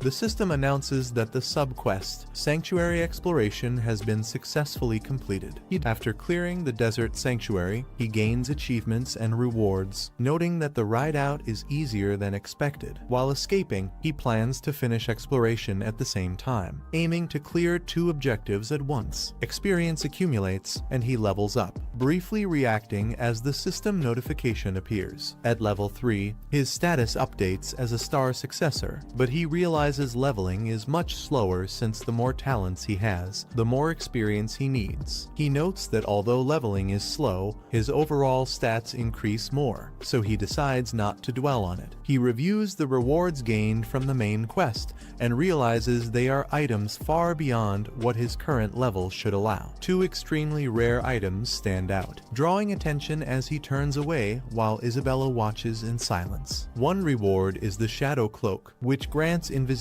when activated, effectively giving him a free stealth ability. A sudden disturbance shakes the sanctuary as something crashes and spreads shockwaves across the ground. The Guardian senses movement, its red eye opening as it detects unfamiliar presence nearby. Multiple figures rush through the area, their movements leaving behind distorted afterimages. The Guardian reports to its master that intruders have entered the sanctuary, catching him off guard as he reacts in surprise. She identifies the incoming enemies as the Queen's pursuit squad, noting that they stayed inside the sanctuary long enough to draw attention. She asks what his plan is, explaining that while the Queen herself won't come, the squad sent after them will still be large. He observes the situation and admits that even with the Mountain Guardian, handling all of them in a direct fight would be difficult. He questions the need to fight at all, calmly suggesting that confronting the Guardian head-on isn't the right move. She looks worried as the situation escalates, clearly alarmed by what's about to happen inside the sanctuary. She calls out to Dramot, saying they're counting on him as the giant sea serpent rises before them. Dramot orders the Guardian to act, and the massive serpent responds, revealing its overwhelming presence. As chaos erupts and others panic at the monster's appearance, the two quietly run, questioning if it's really fine to leave everything to the Guardian. They run while talking, saying the Queen isn't coming yet, so it should still be manageable. He adds that the full pursuit squad hasn't arrived. This is likely just the advance unit. He explains that if they get stalled until the main force surrounds the sanctuary, escape will be impossible, so leaving fast is the only option. She questions if they're abandoning Dramot, but he clarifies the Mountain Guardian can't leave the sanctuary, meaning only they can escape. He says the only way out is the warp gate at the edge of the desert, and since Isabella's curse has been lifted, using the warp gate won't be a problem. He says the real problem is that the warp gate doesn't activate instantly. They arrive in front of the gate, and it's stated clearly that the gate needs time to activate. She reacts nervously as he explains that once they get past this point, they'll be out of the desert. He confirms it, but adds that they still need to endure until the gate finishes activating. She asks how long it will take, and he answers that the gate needs around half a day. He explains there's nowhere to hide in the desert, and while the pursuit squad will likely track them, delaying them inside the sanctuary gives some time. He says that during this waiting period, he must communicate with the star and can't stay logged in forever, because he needs to confirm what's happening in reality. She looks straight at him and asks directly if she can trust him. He grips the device and tells her clearly that he will protect her. She watches as he prepares to leave, remaining behind in the sanctuary while trusting his words. A system message appears, warning him to log out only in a safe location, followed by the logout confirmation. He wakes up in the real world, lying on his bed, showing that he has successfully disconnected. He sits up in bed, noting that he still hasn't fully adjusted to the sensation of returning from Randolph's body to his real one. He picks up his phone and checks the news, confirming that there are no disaster alerts or emergency reports. After reviewing the situation, he concludes that monsters have not appeared in reality yet. He reflects that reality and the game world are slowly merging, that monsters will appear sooner or later, and decides he must return periodically to gather more information. His phone rings. He answers, confused, as the caller greets him and asks how he's been. He checks the screen and recognizes the name, realizing it's Kim Seoyeon calling him. The scene shifts to a cafe, where she speaks sharply over the phone, reminding him that she already bought him food and clothes. She confronts him directly, accusing him of acting cheap now, teasing him about claiming to be rich before, and demanding to know what he did wrong. At the cafe counter, he awkwardly suggests talking in person, saying he has nothing more to say right now. She cuts the call, telling him she's meeting a friend today and not to contact her, leaving him shocked as the call ends. Sitting alone, she looks irritated and mutters about him being an annoying jerk. Later, she reflects that although he was pathetic, at least he listened, while he sits alone in silence, thinking he should have held on a little longer. She arrives early and greets him casually, thinking she'd have to wait, while recalling that things might have been different if he had more money. She sits confidently and asks why he called her so urgently, suggesting they take their time and talk it out. He stays distant, telling her to get straight to the point since he needs to leave soon, noting that her vibe feels different now. Watching him act proud and unchanged, she smiles faintly and thinks that some things never really change. She smiles softly and says he always came right away whenever she called, even now, adding that it was something she always liked about him. She admits that after they broke up, she realized how good he was and kept thinking about him with regret. She looks at him closely and asks if he missed her too, waiting for his response as he stays silent. While she talks, he seems distracted, thinking to himself that she called him here but didn't even order him a drink. He stands up and says that if she's done talking, he's leaving, catching her off guard. She reacts angrily, reminding him that she said she missed him and questioning if this is because of what she said when they broke up. He turns back calmly and asks if her new boyfriend knows she's meeting him right now. She freezes as he bluntly tells her that if she's flirting with multiple men, she should have deleted her SNS pictures too, not just changed her profile photo. He turns away and says he's leaving, ignoring her as she rushes after him, asking him to listen. As he walks, he realizes he's unusually calm, noting that in the past he would have panicked, and wonders if his growth in the game is affecting him in reality too. She yells after him,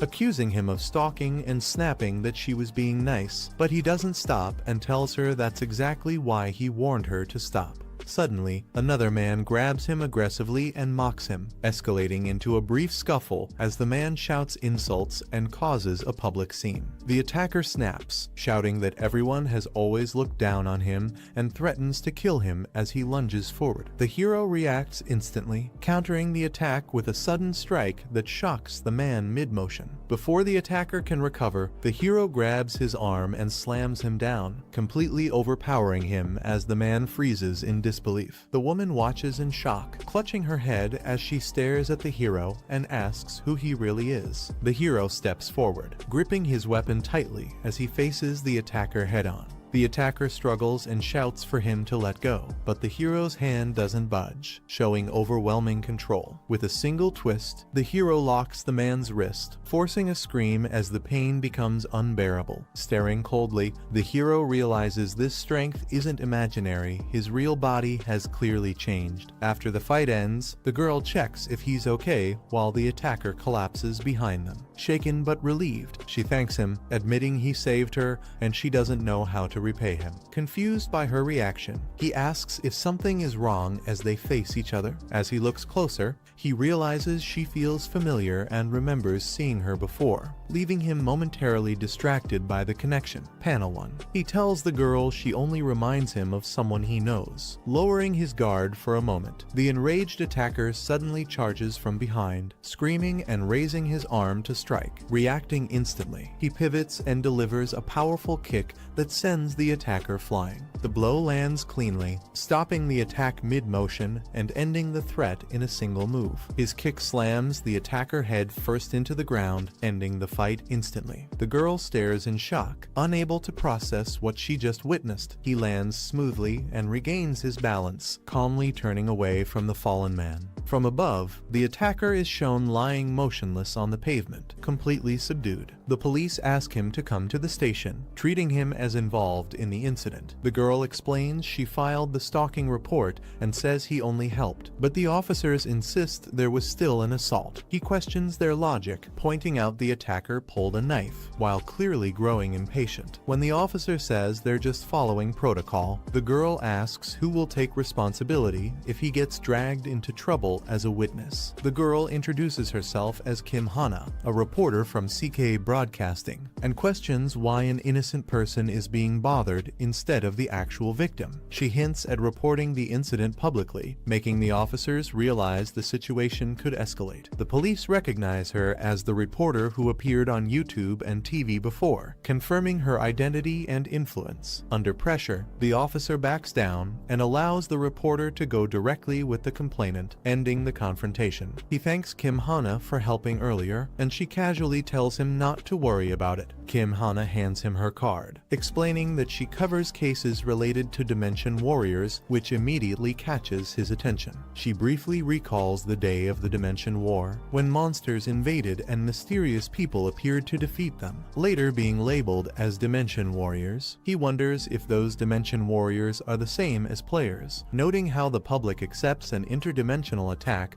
more easily than the idea of reality turning into a game. Kim Hana checks if he's hurt and reassures him that it's fine, saying she already has his card. Another woman rushes in, worried about him, and clings to his arm, making the situation awkward as Kim Hana asks if she's his girlfriend. He quickly denies it and explains that he doesn't have a business card, creating an uncomfortable pause between them. Kim Hana then asks for his phone number instead, telling him to hand over his phone, while the other woman reacts in shock. Kim Hana checks his phone, repeats his name, and casually says it sounds nice. She invites him out the next day, suggesting coffee or dinner and saying she'll treat him. He agrees without hesitation. As Kim Hana leaves after setting the plan, the other woman stands frozen, staring in disbelief. Her expression twists with jealousy and rage as she repeats his name, clearly shaken by what just happened. Kim Hana walks away while checking her phone, moving through the street without stopping. She answers a call and greets the person on the other end in a calm tone. The caller introduces himself as Kim-won from the station and tells her not to use nicknames, explaining that the chief is away. She's informed that the chief left her a task, and Kim Hana pauses, reacting with brief confusion at the sudden assignment. While walking, Kim Hana is told that someone named Gracia wants to interview her, which immediately catches her attention. She recalls Gracia as the superhero who saved America and questions why someone that famous would want to meet her. She's informed that Gracia specifically requested a face-to-face meeting in Korea, making the situation feel even more serious. Images of past battles and blood-stained scenes flash through her mind, hinting that this meeting may be tied to something far bigger and more dangerous than a simple interview. In the dark aftermath of a brutal fight, bodies lie scattered as the battlefield falls silent. A blood-soaked woman steps forward calmly, holding her blade without hesitation, showing complete control of the situation. Her presence alone terrifies the survivors, making it clear she is far stronger than anyone there. The men kneel and relay a message from their queen, demanding the Snake Princess return and surrender the slave, promising everything will be forgiven if she complies. The crowd screams for blood, shouting for the traitor to be killed as weapons are raised. The Snake Princess moves without hesitation, cutting down those who rush at her as if their attacks are meaningless. She calmly stands between the fallen enemies and the injured man behind her, making her stance clear. As her power surges, a massive blue energy erupts around her, silencing everyone and showing that resistance is pointless. A massive warp activates, announcing that the departure point is open as time runs out. The Snake Princess reacts instantly, sensing the shift and turning toward the source. She grabs the man and pulls him forward, praising Isabella for holding on until the last moment. As they prepare to leave, he calmly confirms that he has finished communicating with the star. The crowd demands the traitor's execution, shouting for immediate action.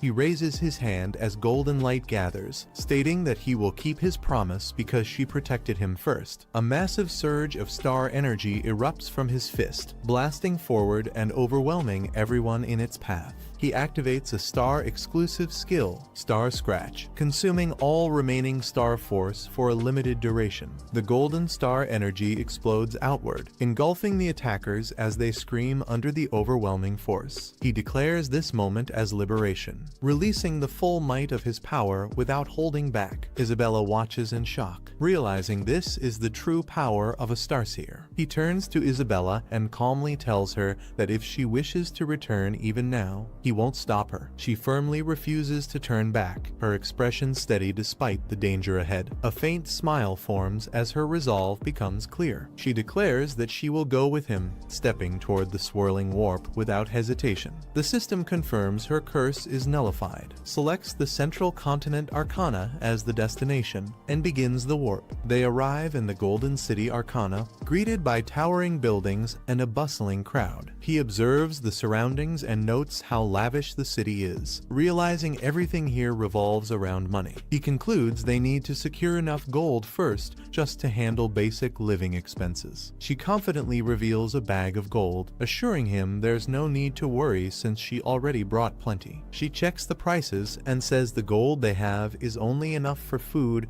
and a place to sleep for one night. He reacts in disbelief, recalling that the same amount of gold could buy far more in the Kaltzman Desert. He realizes how expensive the Golden City is and understands that prices here are completely different. Seeing the cost, she asks what their next move should be now. He tells her to stop worrying because there's plenty of money around in this city. He points ahead and reveals a massive casino, implying that's where the money is. She freezes in confusion, realizing what he's suggesting. He confidently stands in front of the casino, clearly planning to earn their money through gambling. He calmly tells her not to worry, wearing a confident smile. At the same moment, a system message appears. In Pangenia, every major city rules itself, and this city follows only one law. Here, money decides everything, and all of the city's wealth flows to a single place. That place is revealed to be the Hudson Casino, shining brightly as people gather outside. Inside, a stern man steps forward and formally apologizes, setting a tense tone for what's about to happen. At the casino entrance, the guard announces that anyone without a 10,000 gold deposit is not allowed to enter. The girl panics and explains they only have 100 gold left after washing up and buying clothes, since their original money was already insufficient. The line grows irritated as guests complain, and the guard coldly tells them to step aside for disturbing others, calmly stepping forward. The man says they don't have the deposit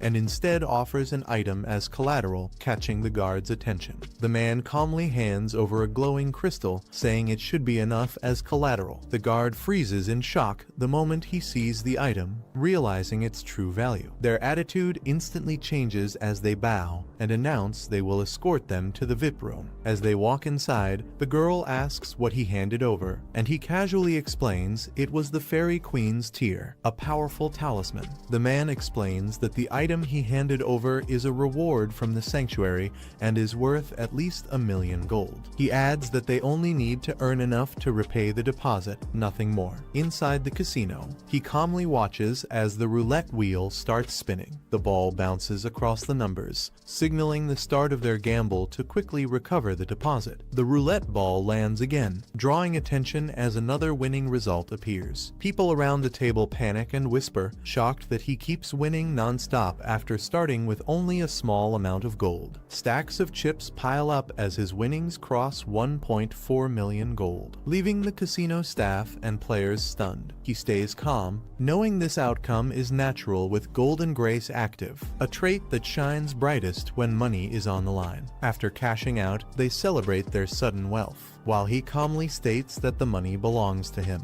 The casino allows him to keep all his winnings, but immediately bans him from entering Hudson Casino again. The staff explains that people copying his bets are draining chips non-stop, creating serious problems inside the casino. As the situation escalates, the casino officials grow tense, realizing they can't control the chaos he caused. Casino staff firmly asks them to leave immediately, making it clear they're no longer welcome. She glares back in silence, her expression turning sharp as she senses hostility from the guards. He calmly agrees to leave, but casually adds that he wants to speak with the casino owner first. The staff rejects the request outright and orders them to leave quietly, shutting down any chance of negotiation. He calmly warns the staff not to misunderstand, making it clear he isn't threatening or asking for favors. He confidently states that the casino owner will want to meet him and tells them to pass the message along. Inside, the owner activates a skill to analyze the item placed before him, focusing all his attention on it. After confirming the item is genuine,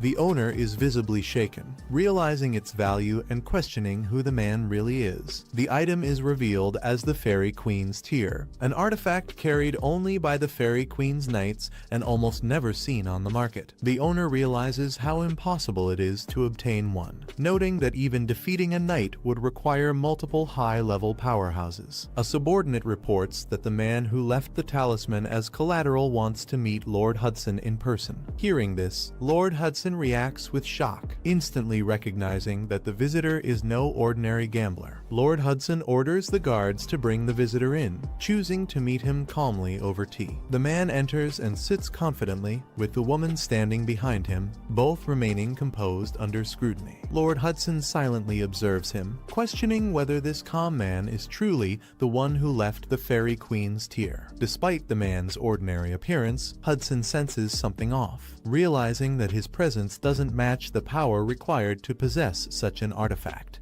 The woman mentions that he was the one who wanted this meeting and calmly asks for clarification, while the atmosphere stays tense but controlled. He downplays it, explaining that he only wanted to meet her and had someone pass the message along. He suddenly mentions the talisman he left behind, catching her off guard and confirming she needed it. Keeping his composure, he reveals his real goal was to arrange this meeting so he could buy back the talisman. The man calmly states that he is willing to sell the talisman if the price is right, keeping his attitude relaxed and businesslike. He proposes a price of 2 million gold, calling it a generous offer as he watches their reaction closely. The woman reacts instantly, shocked that he would ask for such an amount for a single talisman, while he remains silent. Without hesitation, he raises the stakes even higher, declaring the price as 20 million gold, stunning everyone in the room. The man points out that with 20 million gold, one could buy a mansion in Central Arcana, arguing that the talisman is ultimately just equipment used for refinement.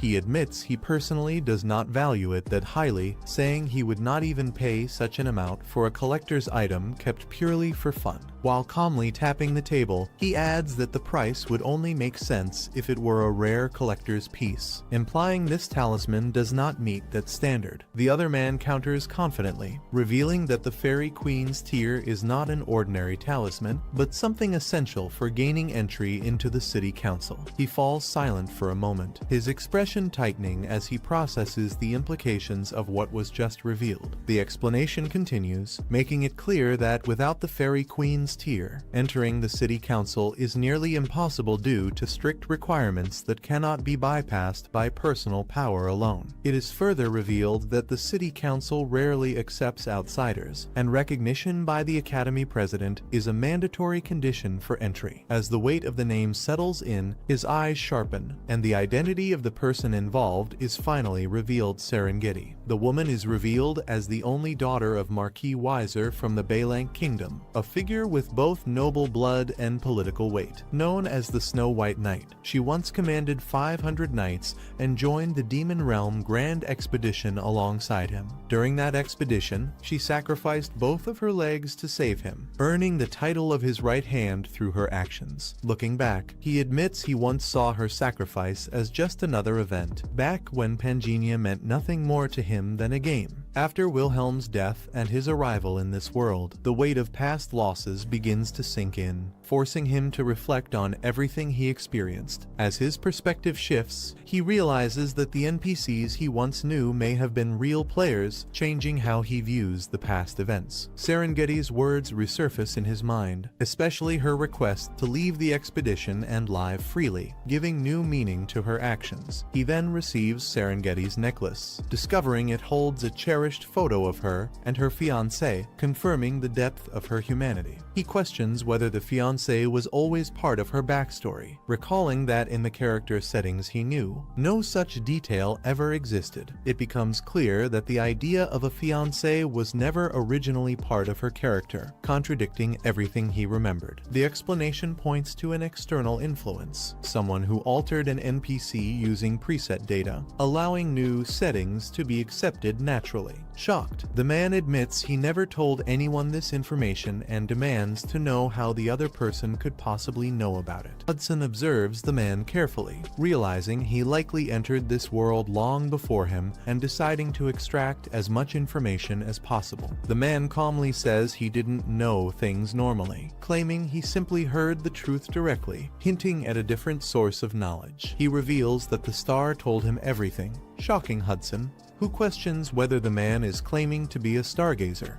The man says he won't force Hudson to believe him, but offers help to achieve Hudson's goals, without asking for money if Hudson accepts one simple condition. Hudson reacts cautiously when the man mentions a condition, sensing there is a deeper cost behind the offer. The man explains the rule clearly. Hudson must tell the star the full story of his life, and every word must be sincere, because the star favors only the truthful. Hudson is caught off guard, questioning whether revealing his own life story is what the man truly wants. The man warns that exposing personal information is dangerous and easily misunderstood, but reassures Hudson that a stargazer is rare, and this is the only way to earn the star's judgment and his help. He explains that hunters are NPCs who specialize in killing players, labeling them as sinners and executing them the moment they are exposed. Revealing one's identity in Pangenia is essentially suicide, which is why most players hide who they are and why distinguishing players is so difficult. He admits he has no intention of revealing his own identity, knowing that countless players have already died to hunters who get close without warning. Even so, he believes Hudson will accept his offer, which is why he came personally, convinced Hudson is not just an ordinary NPC.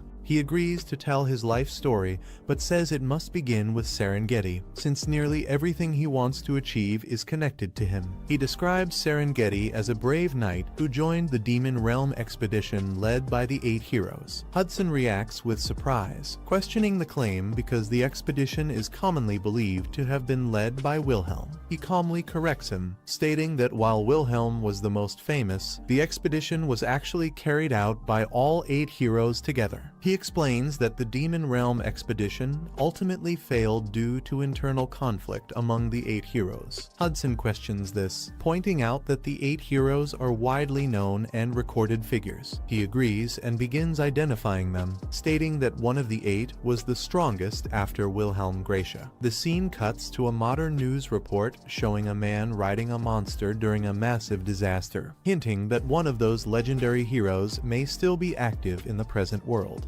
Gracia is informed that the meeting with the Korean journalist Kim Hana has been arranged as requested. His aide asks why he insists on going to Korea personally and suggests bringing the journalist to him instead, mentioning the government wants him to remain in the US for safety. Gracia refuses, stating there is something he must confirm with his own eyes. As he recalls the footage of a man riding a monster, Gracia hints that this individual may be the key reason behind his decision to go himself. He begins by saying Serengeti was a brave knight who joined the Demon World expedition led by the 8 heroes, which immediately shocks the listener. The man interrupts, insisting that Wilhelm was the one who led the expedition, questioning the mention of 8 leaders. He calmly clarifies that while Wilhelm was the most famous, the expedition was actually carried out by all 8 heroes together, and internal conflict among them caused its failure. Hearing this unexpected explanation, the listener is left confused and unsettled, doubting the story while sensing that something important is being revealed. He sits quietly with his food, looking exhausted, clearly distracted rather than uncomfortable with the meal. When asked if the food doesn't suit his taste, he explains that something happened the day before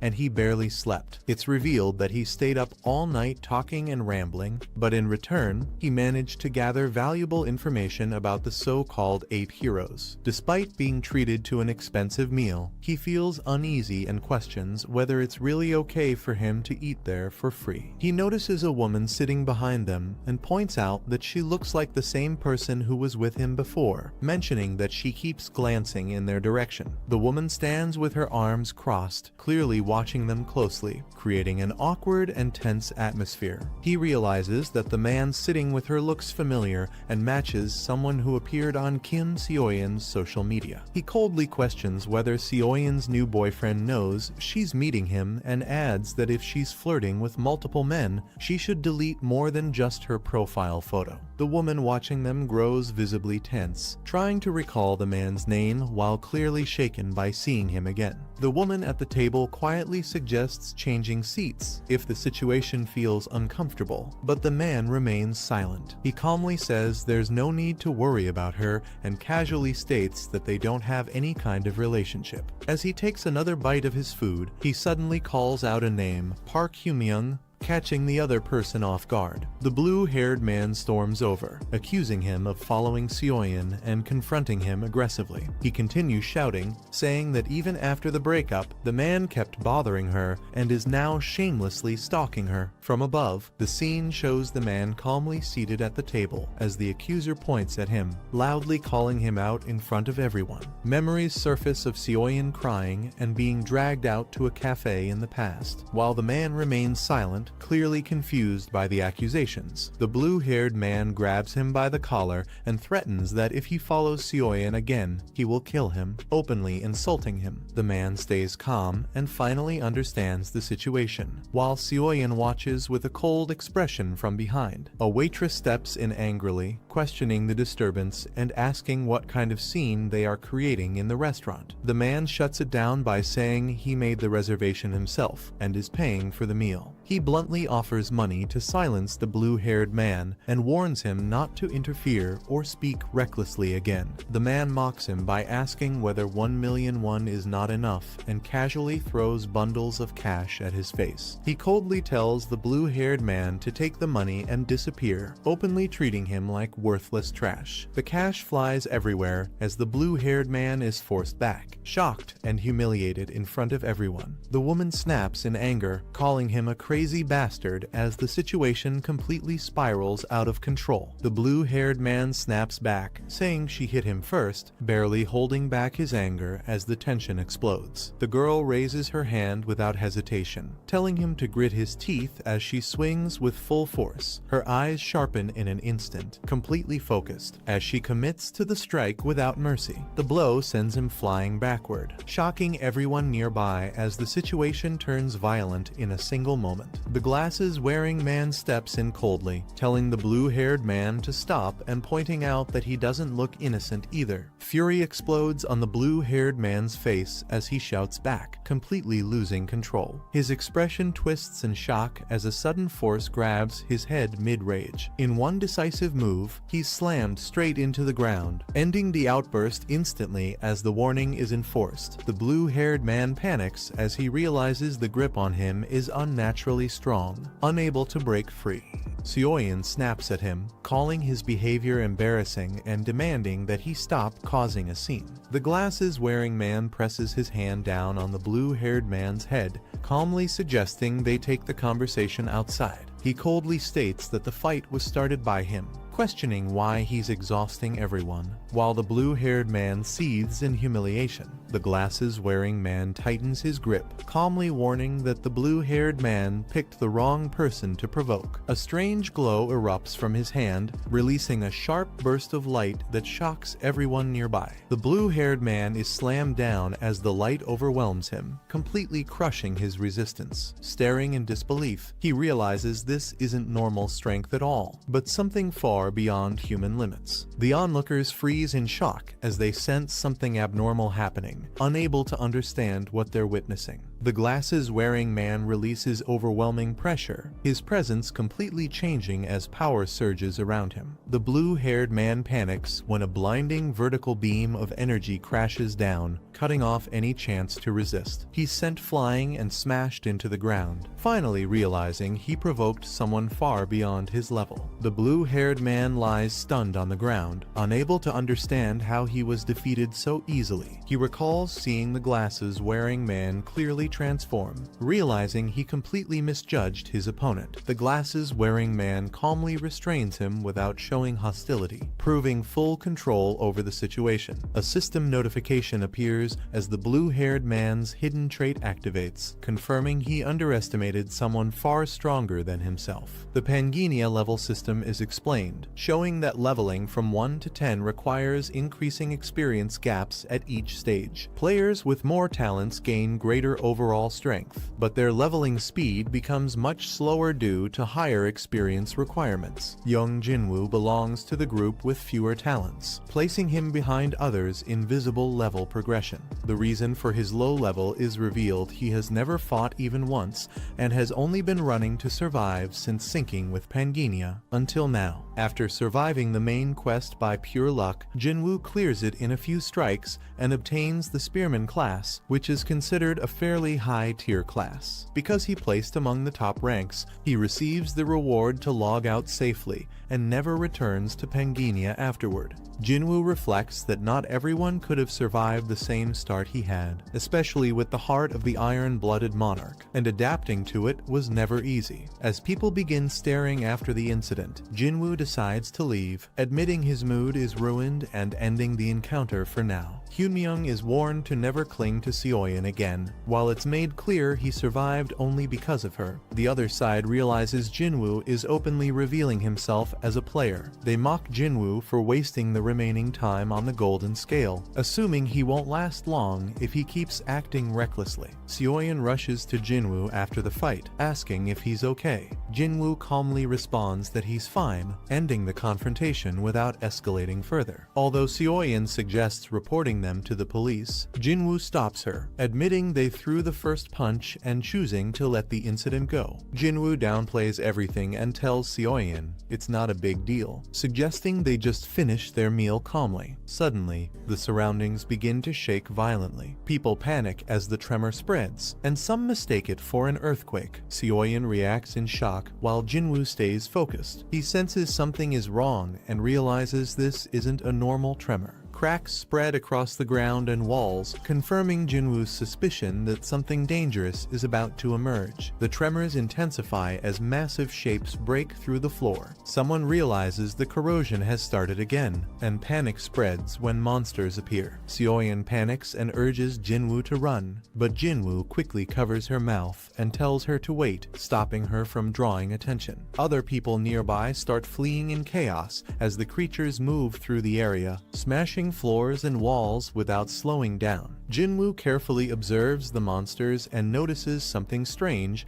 they are moving past humans instead of attacking them directly. Jinwoo realizes the monsters are scavenger-type creatures that only feed on nearby corpses and usually do not appear unless someone attacks first. Suddenly, one of the creatures charges forward, rushing straight through the area and closing in fast. Seoyeon screams for Jinwoo to do something as another person is grabbed and dragged toward the monster's open mouth. Seeing the situation escalate, Jinwoo finally steps forward and releases his power, preparing to intervene before anyone else is killed. As the enemy lunges forward, Jinwoo yells for him to stop. Realizing the situation is spiraling out of control, ignoring the warning, the attacker charges in and strikes with full force, unleashing a powerful blow infused with energy. The impact lands cleanly, and the attacker is shocked to see blood spray out as his opponent collapses instantly. Staring at his own trembling leg, he realizes the truth: Jinwoo took him down in a single hit, and he is far stronger than expected. The enraged warrior lashes out wildly, declaring he will kill everyone as destructive energy spreads across the area. Jinwoo calmly assesses the situation and orders everyone to run, confirming his opponent truly is a dimension warrior. Watching the chaos, Jinwoo realizes his fear was pointless. The enemies are weaker than he expected. He turns to Hana and tells her to get as far away as possible, preparing to handle the threat himself. Jinwoo orders Hana to run as far away as possible, keeping her clear of the fight and the raging warrior. A thick red fog suddenly spreads across the area, swallowing the battlefield and confusing everyone. The enemy panics as his vision is completely blocked, unable to see anything through the fog. From within the crimson haze, a dark silhouette moves silently, signaling Jinwoo's counterattack is about to begin. Inside the thick red fog, Jinwoo senses something strange as an unfamiliar presence reveals itself. A single red eye opens in the darkness, locking onto Jinwoo and sending a chilling pressure through the air. The presence questions who dared to kill its children, its killing intent spreading through the fog. The system confirms the threat as an elite monster appears, marking the start of a far more dangerous battle. A system warning appears, stating the raid requires 20 level 6 members. The air suddenly feels heavy, signaling unexpected danger. A sinister presence reveals itself. The figure shows killing intent, clearly planning to wipe out everyone. Dark energy erupts and spreads rapidly. The figure stands still, completely in control of the overwhelming power. A hunter collapses in panic, coughing and shaken. He realizes the situation has turned deadly in an instant. Thick fog fills the area, blocking vision completely. A hidden presence watches from within the darkness. A hunter looks around in confusion, gripping his weapon as lightning sparks around it, unsure of what is approaching. A red eye opens in the dark, releasing clear killing intent. The command to eliminate the target becomes unmistakable. A grotesque monster reveals itself, its mouth wide open. The system activates a hallucination status effect, confirming the danger is real and immediate. The hunter suddenly screams as a violent force hits him. He panics, unable to understand what is happening to his body. Dark blood splashes through the air, spreading across the ground as the attack continues without pause. The hunter is thrown away like a rag doll, crashing hard and lying helpless on the ground. A figure with glowing red eyes stands calmly, covered in blood. The hunter can only groan in pain, realizing he is completely overpowered. A calm voice echoes through the chaos, stating he did not want to interfere, but the line has already been crossed. A man steps forward confidently with his sword raised, calling the hidden creature to reveal itself. The monster reacts, its massive body shifting as its mouth opens wide, sensing a new threat standing before it. Dark laughter spreads through the space as the creature moves, while the swordsman advances without hesitation, ready to confront it head-on. The monster lowers its gaze and notices a human nearby, showing interest as it judges the prey in front of it. A system message identifies the creature as a red monster. It slowly advances, confident and unafraid. The swordsman remains calm, staring straight ahead without reacting to the monster's pressure. From behind, a woman suddenly shouts his name in panic, desperately searching for him as the danger closes in. The woman keeps calling his name, but the thick red fog swallows her voice, leaving her standing alone and confused. Suddenly, a violent impact erupts nearby. The swordsman moves at high speed, cutting through the space in a single motion. In mid-attack, he realizes the fog blocked the monster's vision, giving him just enough time to activate his transformation. Even after transforming, he stays cautious, knowing this enemy is still dangerous and not something he can defeat carelessly. He narrowly avoids a fatal strike, realizing that without understanding the attack patterns, he would have died instantly. The monster attacks again with overwhelming strength, but every move is read and avoided at the last moment. The creature grows confused, sensing that his opponent's physical abilities are far beyond normal and clearly exceptional. As the fighter charges forward, the monster realizes he is dodging, as if he already knows every attack in advance. He moves forward with sharp focus, realizing that hesitation will only get him killed. The monster launches another attack, but it fails completely, unable to land a clean hit. Using his knowledge of the attack patterns, he leaps through the air, perfectly avoiding the strike. He clenches his teeth, already predicting the next dodge pattern, preparing to counter the monster's move. The monster unleashes a brutal attack, spraying blood across the area with overwhelming force. He reacts instantly, twisting his body to avoid the splatter before it can touch him. He recalls that any contact with the blood would trigger a dangerous status ailment. The attack crashes into the ground behind him, exploding uselessly as he escapes unharmed. He is forced back by a heavy impact, gritting his teeth as rubble and shockwaves burst around him. Regaining balance, he steadies his breathing, eyes sharp and focused despite the pressure closing in.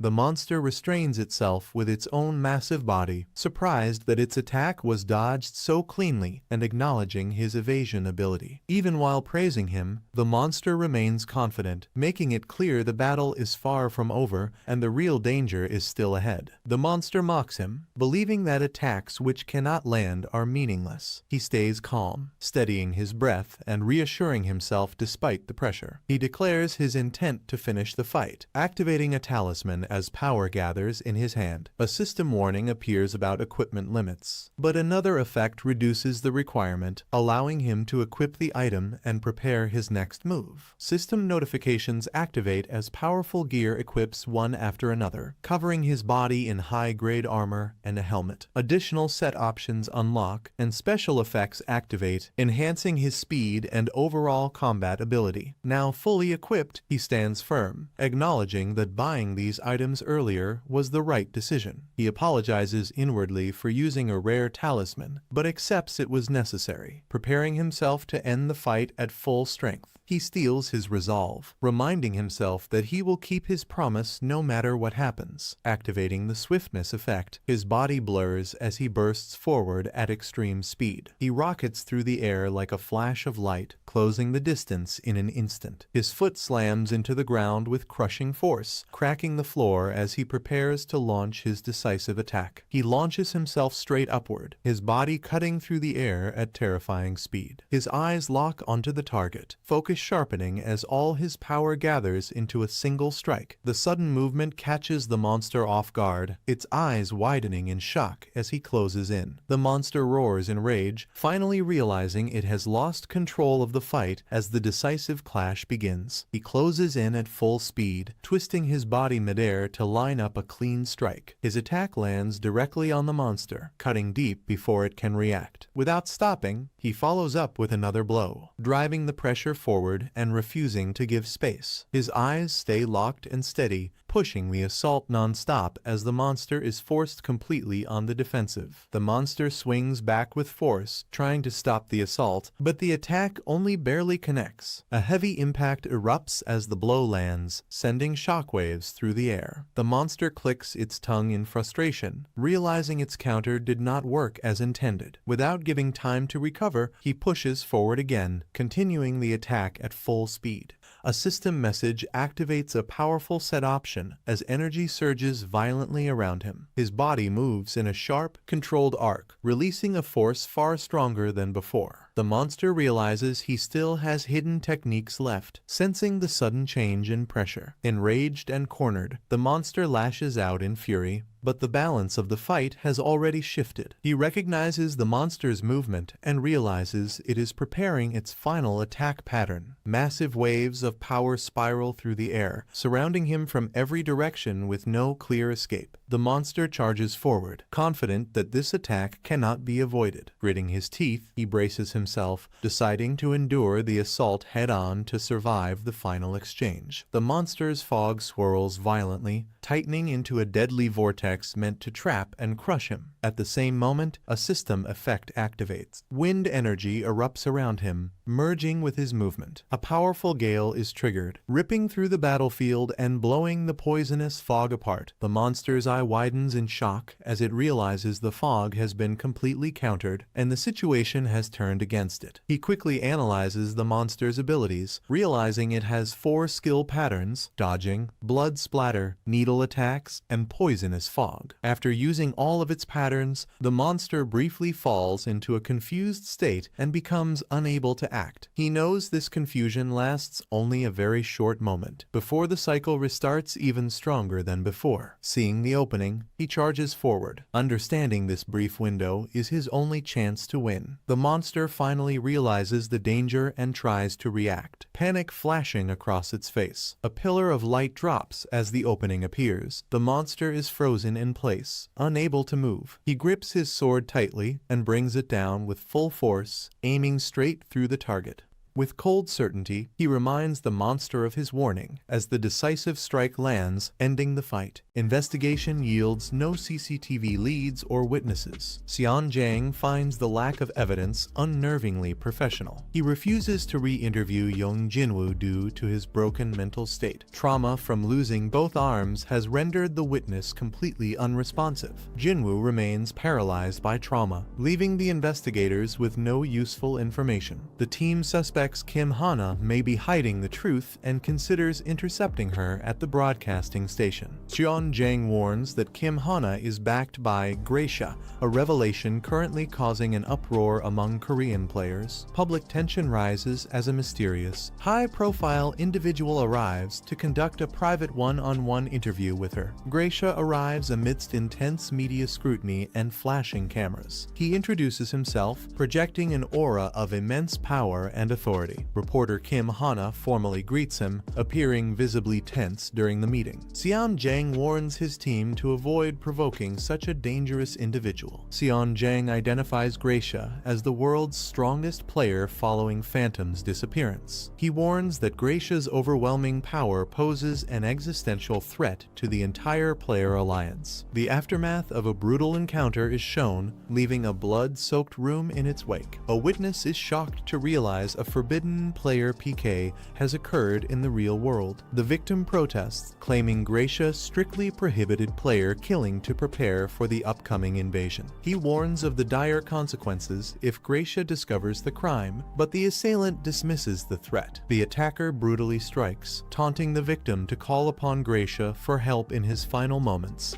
A dark silhouette stands over the bloody aftermath, signifying the completion of the forbidden act. Following a bloody massacre, a system alert confirms a ranking update and the acquisition of exclusive rights to a secret auction house. Randolph is suspected of being the legendary Phantom, as his overwhelming scores are impossible for any ordinary player to achieve. Knowing his aggressive nature, it is anticipated that he will immediately tackle the main quest, providing a perfect opportunity to intercept him. Driven by intense murderous intent, Randolph swears a blood oath to personally ensure his target's death. a massive presence shakes the ground, sending up towering clouds of dust. Giant, scaly claws crush the earth, revealing the creature's immense scale. A terrifying, multi-headed dragon emerges from the debris with glowing red eyes. Two mysterious figures calmly observe the colossal beast looming over the horizon. The protagonist reflects on his luck after an unexpected encounter while registering a sewer waypoint. He stands victorious over a massive mutant monster rat he successfully defeated. From the creature's remains, he harvests a rare and powerful glowing core. The system identifies the loot as a mutant monster rat core, which unlocks a hidden trait to strengthen beast souls. New materials allow the protagonist to evolve his Hydreigon, significantly accelerating its arrival. Hudson's associate confirms that all final matters at the casino have been handled according to instructions. The team agrees that abandoning the casino is a necessary sacrifice for the sake of their long-term objectives. Recognizing the risks of their journey, the associate pledges his full trust and loyalty to the Star-Bearer. The protagonist notes Isabella's impressive hunting skills and her unsettling ability to perceive everything around her. Isabella recognizes the protagonist's extraordinary potential and resolves not to let this rare opportunity pass her by. A brief, skeptical exchange follows as the two begin to align their interests. With financial burdens cleared, the protagonist focuses on leveling up, while Isabella reveals she can read his true thoughts. A companion asks where they are headed, realizing the protagonist hasn't disclosed the plan yet.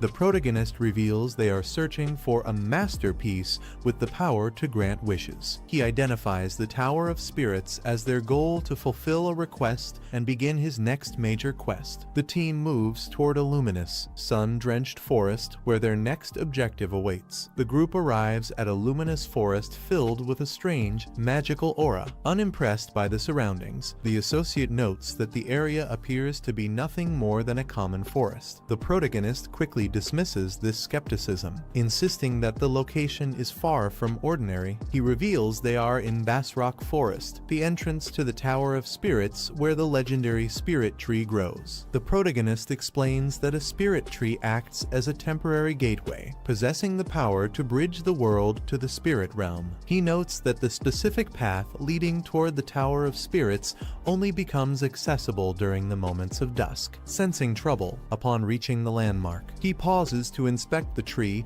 and realizes the connection to the spirit world feels broken. To his dismay, he discovers the ancient tree has been dead for a long time, leaving their path forward in jeopardy. The protagonist realizes that it isn't just the spirit tree. The entire forest is decaying, and no new spirits have been born there for a long time. Faced with a dead gateway, he draws a radiant sword, admitting that he must resort to a questionable method since there is no other choice. His confused associate watches from a distance, questioning what the Star-Bearer intends to do with such a drastic approach. With a firm grip on his glowing weapon, the protagonist prepares to force a path forward despite the risks involved. The protagonist channels immense energy into his sword, preparing for a decisive blow. His allies watch in stunned silence, caught off guard by the sheer intensity of his power. With a powerful leap, he unleashes a radiant arc of energy directly against the massive trunk. The devastating strike completely severs the ancient tree, sending it crashing to the forest floor in a cloud of debris. The associate screams in terror, fearing that destroying the tree has permanently blocked the only entrance to the Tower of Spirits.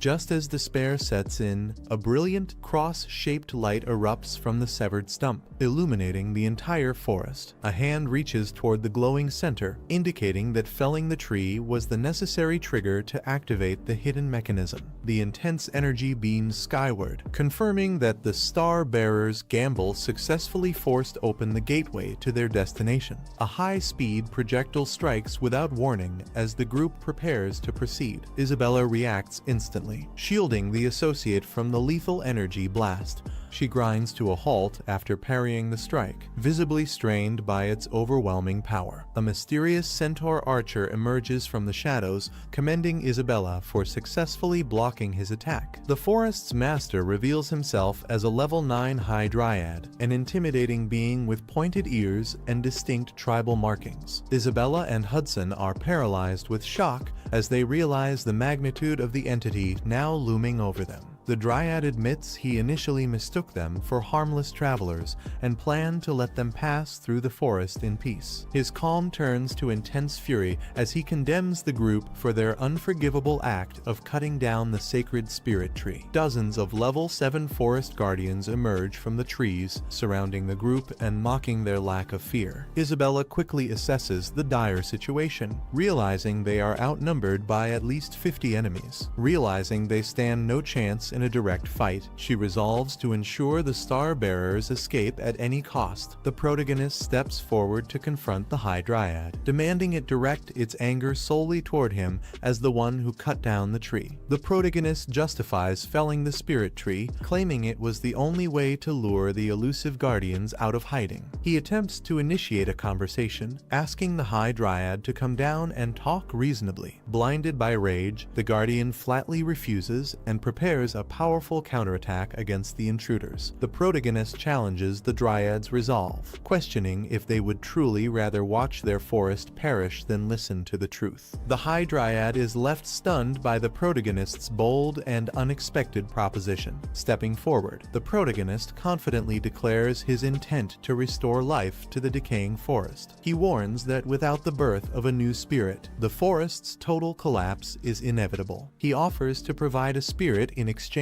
for entry to the tower. Though the Dryad remains skeptical of his eligibility, the High Dryad mocks the protagonist, believing it is impossible for a person of his low standing to gain entry into the sacred tower of spirits. It is explained that entering the tower requires exceptional innate talent and the completion of legendary quests, hurdles meant to filter out all but the elite. While a typical player at Randolph's level would have no hope of success, the narrative suggests that his unique potential defies all conventional limitations. Silencing all doubts, the protagonist activates a rare hidden trait that grants him authority over nature, demanding the gate be opened so he can save the dying forest. An elf listens with deep skepticism to the claim that the outsiders have come to save the forest, branding the claim a lie. The aggressive warrior charges forward to defend the spirit tree. The confrontation intensifies as the elf screams lethal threats, while the group stands their ground. Remaining in a state of hostile fury, the elven archer vows to eliminate the perceived intruders. An authoritative command suddenly halts the hostile confrontation.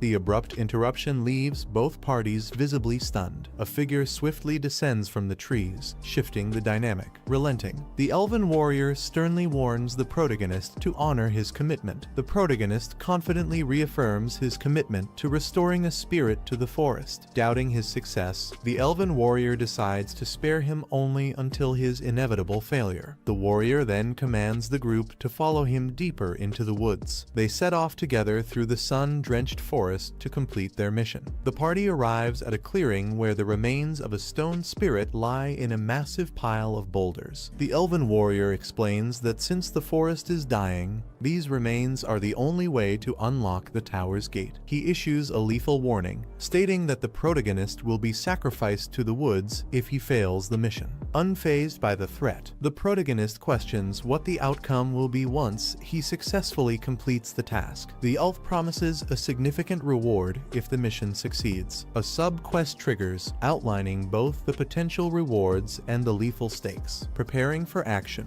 the protagonist begins channeling a surge of magical energy. A portal is successfully opened, marking the start of the dangerous journey. A blinding flash of light erupts as the portal begins to manifest. The brilliance intensifies, completely engulfing the surrounding area. Overwhelmed by the glare, the companions are forced to shield their eyes. A system alert confirms that the portal to the Tower of Spirits is now open for those granted entry. The group arrives in a radiant golden realm, visibly stunned by the sudden change in environment. The protagonist clarifies they are currently in a transition space where they must obtain permission to enter the tower. As the companions wonder who provides this authorization, they are interrupted by a sudden appearance. A small, helmeted fire spirit emerges, acting as the entity they must encounter to proceed. The group considers capturing the spirit, but stops to admire its unexpectedly cute appearance. The protagonist watches silently as the small entity approaches him for inspection. A moment of tense silence follows while the spirit carefully evaluates the outsider. Recognizing the protagonist's activated druid affinity, the spirit grants them permission to climb the tower. The protagonist confirms his companions are trusted allies, prompting the spirit to grant the entire group entry. The spirit then reveals a crucial condition, stating that their journey forward cannot be taken together. Each person is forcibly separated, as the spirit explains that everyone must face the tower's trials individually. Despite the sudden separation, a companion remains determined, promising to return to the protagonist's side shortly. Panic ensues as the group's bodies begin to dissolve during the teleportation process. The spirit reassures them that time flows differently within the tower, urging them to climb without worry. Offering a final wish for luck, the spirit oversees the protagonist's transition into the trial. The system officially activates a new main quest, tasking the druid with successfully climbing the tower. The protagonist arrives at a massive, ominous gate marking the entrance to the Tower of Spirits. He observes the daunting structure, reflecting on how long it has been since his last visit. Gazing up at the giant carving, he questions what specific form the upcoming trial will take. It is explained that trials vary by elemental affinity, designating a wind-based challenge for his companion. Hudson is assigned a water trial tailored specifically to his elemental affinity. The protagonist realizes his own trial is unique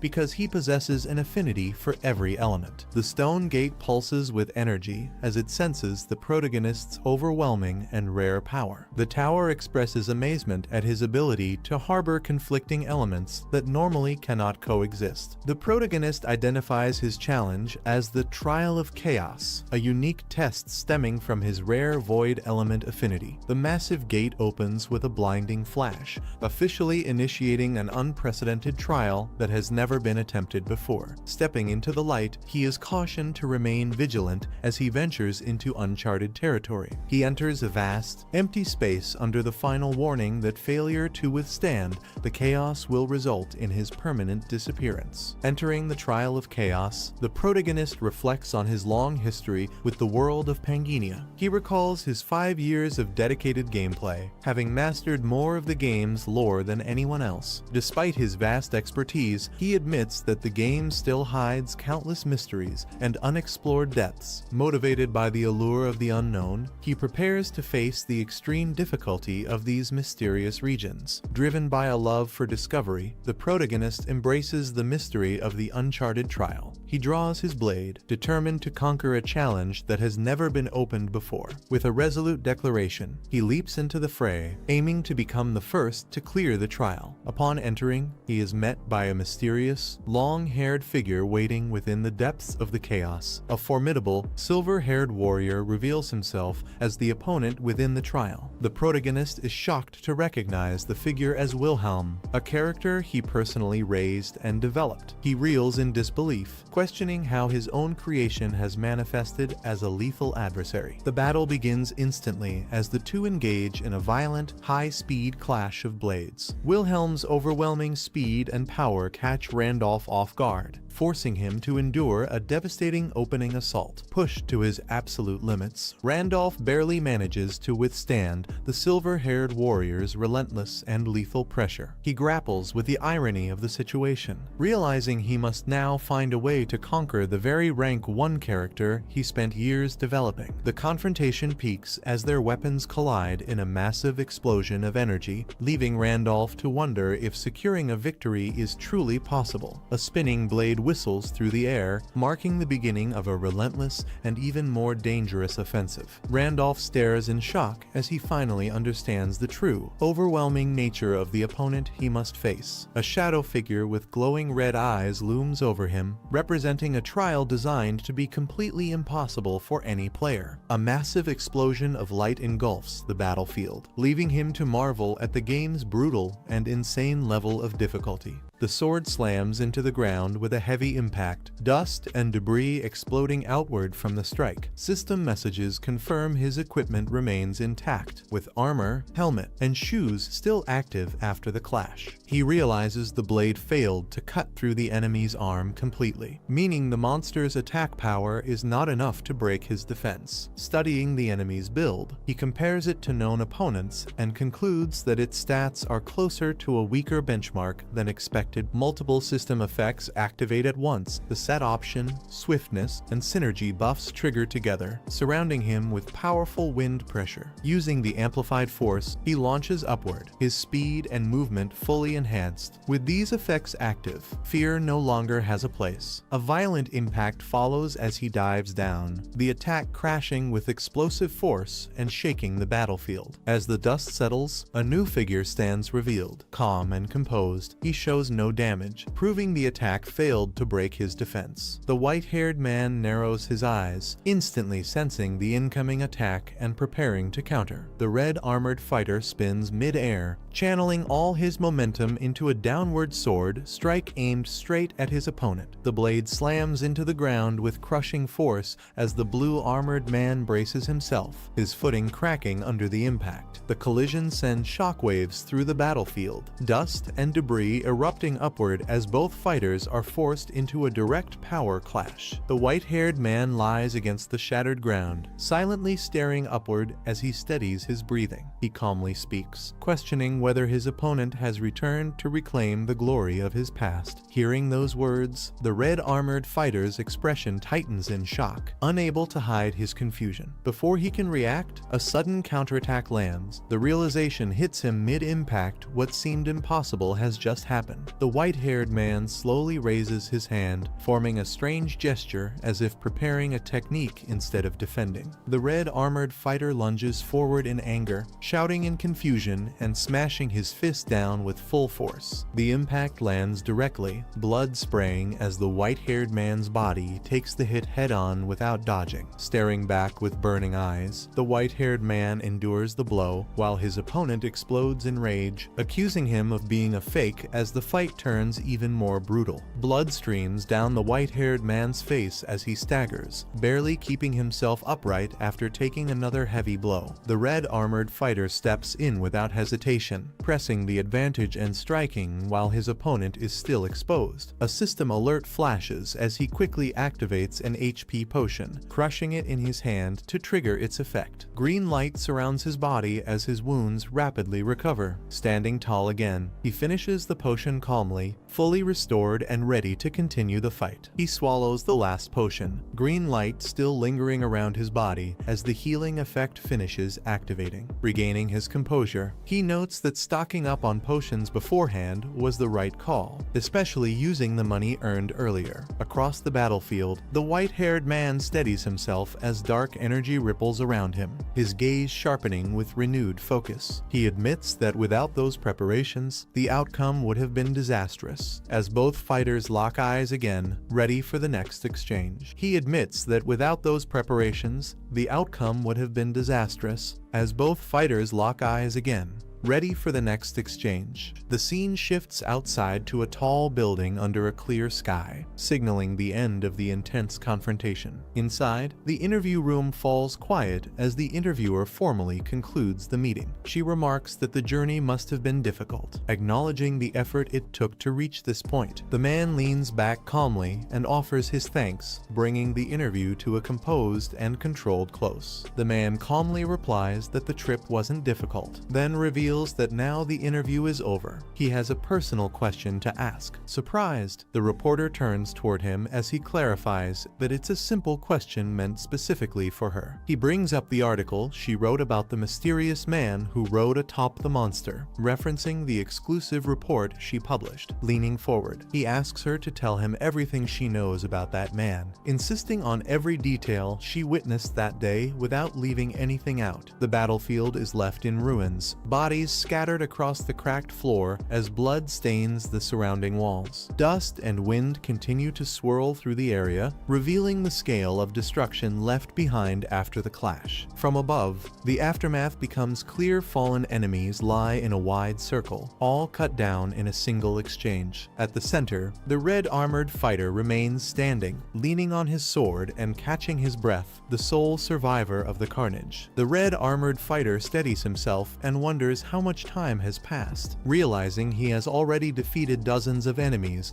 and is nearing his limit. The only relief is that no new monsters are being summoned. With the battlefield finally quiet, he assumes the floor is likely ending. As he moves forward, he admits he has run out of potions, leaving him with no room for mistakes if another threat appears. Suddenly, his footsteps on something unexpected. The contact makes him pause, sensing that a clear sign or change is about to occur. The Chi'd Mamba cycles through its 4 attack patterns and briefly falls into confusion after exhausting them, giving him a narrow opening. He uses the Fairy Queen's tear to equip Michaela's armor and Hermes' shoes, then activates Swiftness and Celestial Dragonborn to counter the final assault. A powerful gale disperses the poisonous fog. Despite taking heavy damage, he survives by using his remaining HP potions and pushes forward. After defeating the Chaos Spirits, the scene later shifts to an interview, where questions about the mysterious rider suggest the incident's truth is not yet over. Chi'd Mamba unleashes its 4 attack patterns, but each one is read and dodged. After exhausting them all, the monster enters brief confusion. He activates his gear and skills together, using speed and wind to clear the fog and close the distance despite heavy injuries. His sword breaks through the defense, finishing Chi'd Mamba as its power proves insufficient. Chaos spirits appear immediately, mocking him and declaring the real trial hasn't begun yet. He steadies himself, ready for the tower's next challenge. A glowing barrier appears ahead, and the Chaos spirits reveal that the real trial begins beyond it. Just reaching this point has already pushed him to his limits. The spirits mock him,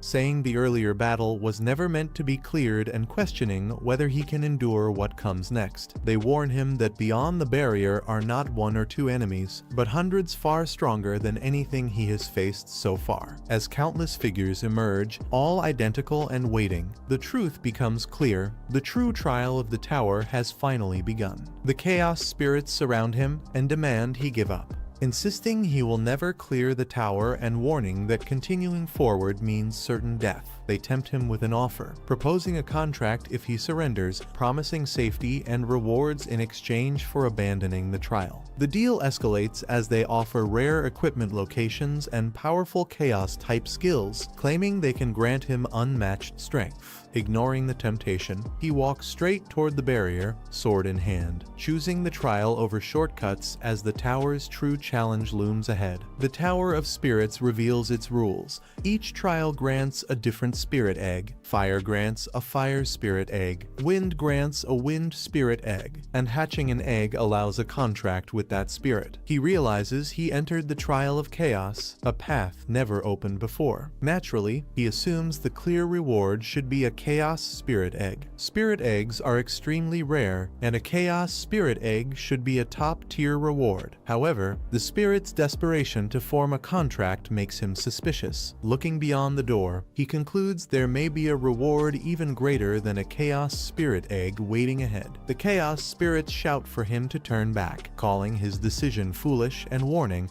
that this is his last chance to retreat. He acknowledges the danger ahead, knowing thousands of enemies wait beyond the door, far more than anything he has faced so far. Despite being exhausted and low on potions, he reveals he has already memorized their attack patterns from earlier encounters. Realizing this, he decides he no longer needs potions or hesitation, stepping forward with confidence as the spirits react in shock. He calmly declares that he will simply repeat the patterns he has already learned, no matter how many times it takes. With complete confidence, he states that as long as he keeps keeps doing that, clearing the trial is inevitable. The Chaos Spirits fall silent, caught off guard by his logic and resolve, unable to immediately refute him. Amused and impressed, they mock him but also acknowledge his determination as he steps fully into the real trial. He steps into a vast golden space, sensing that he has reached somewhere completely different from before. As he looks around, a system message appears, confirming he has ascended to the top of the tower. The notification declares the main quest complete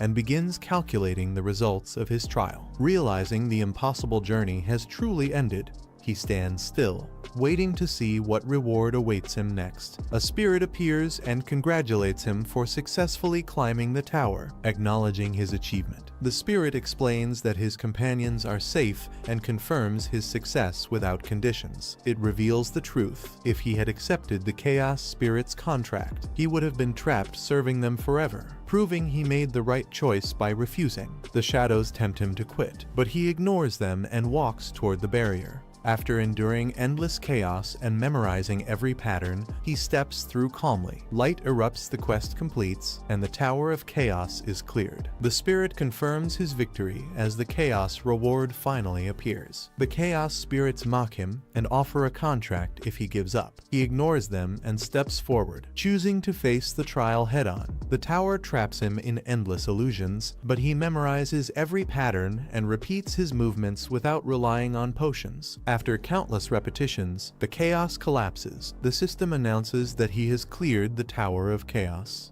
He receives the Chaos Spirit Egg, triggering a violent reaction as a hidden trait awakens, proving this trial permanently changed him. The system announces his reward, revealing that he has obtained not one, but 2 Spirit Eggs. A Chaos Spirit Egg forms first, radiating unstable and violent energy in his hands. Before he can react, a second reward appears, the Heavenly Spirit Egg, glowing with pure golden light. Suddenly, a new system notification appears. He has obtained a Heavenly Spirit Egg. In the middle of the chaos, a radiant egg wrapped in glowing feathers materializes in his hand, burning with divine energy. The description explains that it is an unknown egg that fell from the heavenly realm, said to exist at the end of light, darkness, and chaos, something only celestials can see and hatch. He stares at it in shock, barely able to process what he's holding. If this is real, then the powers from Pangea are no longer confined to the game. The system mentions that only celestials can see and hatch the egg,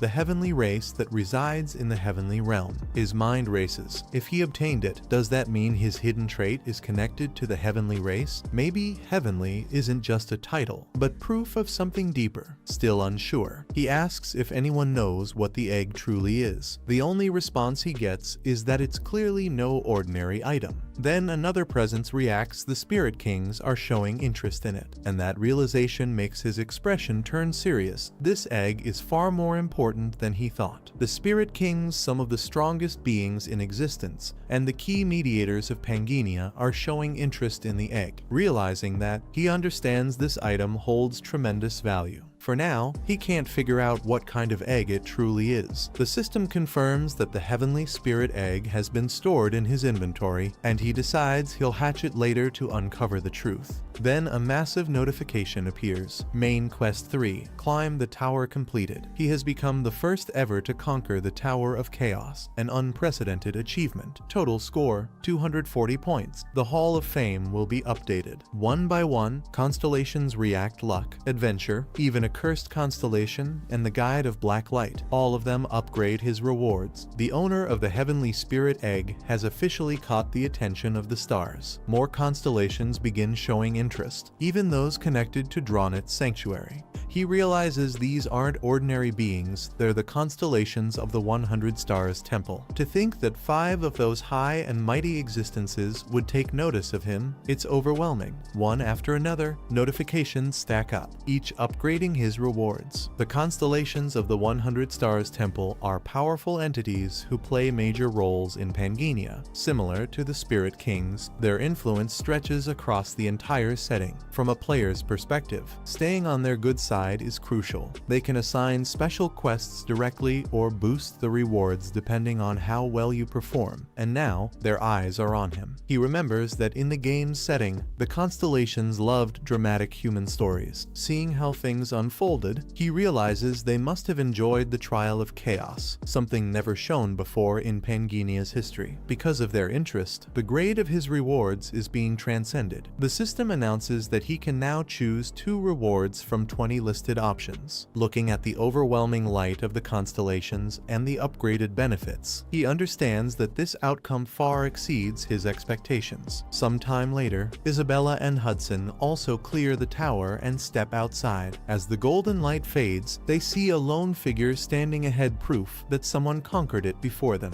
After clearing the tower, Isabella receives a wind spirit egg as her reward, while Hudson obtains a water spirit egg. The number of spirit eggs given as rewards is decided randomly. Fortunately, Isabella ends up with 2 spirit eggs instead of 1. Remembering her promise to the Dryads, she chooses to give one of the eggs to them, keeping her word without hesitation. And if one day they hatch the wind spirit and release it back into the forest, it may restore something that was once lost, hinted at by the faint smile forming on the Dryad's face. In Basrock Forest, the Dryads explain that if the wind spirit is released back into nature, the forest can regain its lost vitality. As a token of gratitude, they present the group with their greatest elixir, Mandragora. It's made from a 1,000-year medicinal herb that absorbed the forest's life force. The sheer energy radiating from it shocks everyone. Even standing near it feels overwhelming, proving just how rare and powerful it is. In the end, they entrust it to Isabella, the one who gave them the spirit egg. With this, Isabella is bound to grow even stronger. The system announces that Basrock Forest has received the wind spirit. The subquest is complete, and he earns the title Dryad Friend along with the forest's gratitude. A new teleport waypoint is unlocked. The Hall of Fame updates once again. He ranks first in the tower clear standings with 240 points, securing a main quest privilege as a bonus. The chosen privilege is Guardian Wall, now upgraded to level 11. It protects his logged out body from danger and warns him if something happens. For 30 seconds, it can nullify attacks of 1 star or below. Hearing that, he feels relieved. At least now, when he logs out, his real body won't be completely defenseless. He realizes how the privilege truly works. When he logs into Pangenia, it protects Park Hyunmyoung in reality, and when he returns to reality, it protects Randolph inside Pangenia. At the same time, there are only 72 hours left before the broken golden scale fragment expires. The more fragments he gathers for the future, the better his chances. As he stands there thinking, someone calls him Starbearer. He turns to face them calmly, his expression steady. Meanwhile, Isabella thanks him, saying she never expected to obtain a spirit egg. Determined, she says she wants to hatch it as soon as possible, believing the spirit will help solve her problem. He recalls that the path from floor 9 to 10 won't be easy. Alone, it would be difficult, but if she can borrow the power of a spirit, it should be possible. He mentions there's somewhere he needs to stop by before heading back and asks if she wants to come along. Without hesitation, she agrees, saying she owes him a huge favor. She even decides that once they return, she'll buy a spirit incubator first so she can hatch the egg properly. Grateful for her determination, he simply thanks her with a faint smile. With that settled, they prepare to move out together, the rooftops of the town glowing under the fading sunset as their next journey begins. They arrive at the place he mentioned. She asks if this is the stop he was talking about, but the tense atmosphere immediately feels strange. Suddenly, a man screams that someone was here. People lie collapsed on the ground, and panic spreads through the street. She looks confused, but he quickly tells her to stay quiet, his expression turning serious as he scans the surroundings. When she asks where they are going, he answers firmly it's the Knight's Garden, the territory of Marquis Weiser. He explains that this is where Hudson's fiancée lives. Hudson immediately panics, thinking he's being dragged there to propose even though he's not not ready. Calmly, he tells Hudson not to make a fuss. He's not asking him to propose. He simply has something he wants to personally ask Serengeti. Hudson looks confused, wondering what kind of question could be so important that they had to come all the way here. But as they move deeper into the area, something feels wrong. The windows are shattered, people lie collapsed in the alley, and the tense silence suggests something bad has already happened. As they move further in, they see people dressed in black, heads lowered. The mood is heavy, and the entire area is silent. At the center stands a tall stone monument engraved with countless names. It becomes clear they're in the middle of a memorial service. He studies the monument carefully while the others watch. The atmosphere feels tense, as if something tragic recently happened. He asks if anyone recognizes the names carved into the stone. After a brief look, the answer comes back no. None of them know these names. He quietly admits that he knows why they ended up like this. The 500 names carved into the gravestone all belong to the knights who followed him into the Great Expedition. Fresh white flowers lie beneath the monument as grieving families stand nearby. Seeing their sorrow, he realizes he never once found it strange that he didn't know their names. He never even tried to remember them. To him, they weren't important figures, just ordinary NPCs in the game's setting. Even if they fought and died for him, he had treated it as nothing more than part of the scenario. But standing here now, that thought feels heavier than ever. The cries suddenly grow louder. A grieving mother collapses, screaming for her son to be returned, blaming him for everything. Another voice breaks through the square, asking why her child never came back like he promised. The accusations echo through the crowd, each word filled with pain. The families demand answers, reminding him of the promises made before the expedition. Their grief isn't part of a game, it's painfully real. Unable to face them, he turns and begins to walk away. As someone calls out asking where he's going, he leaves the memorial behind, carrying the weight of their voices with him. One woman breaks down completely, screaming that she can't understand how this could have happened. Her grief overwhelms her as she cries out in agony, unable to accept her son's death. Her body gives out, and she collapses to the ground in front of the monument. Watching from a distance, he clenches his fist tightly, the sound of her cries echoing in his mind. As the woman collapses, people rush toward her in panic. Someone shouts for help, saying she's fallen. He immediately kneels beside her while others look at him.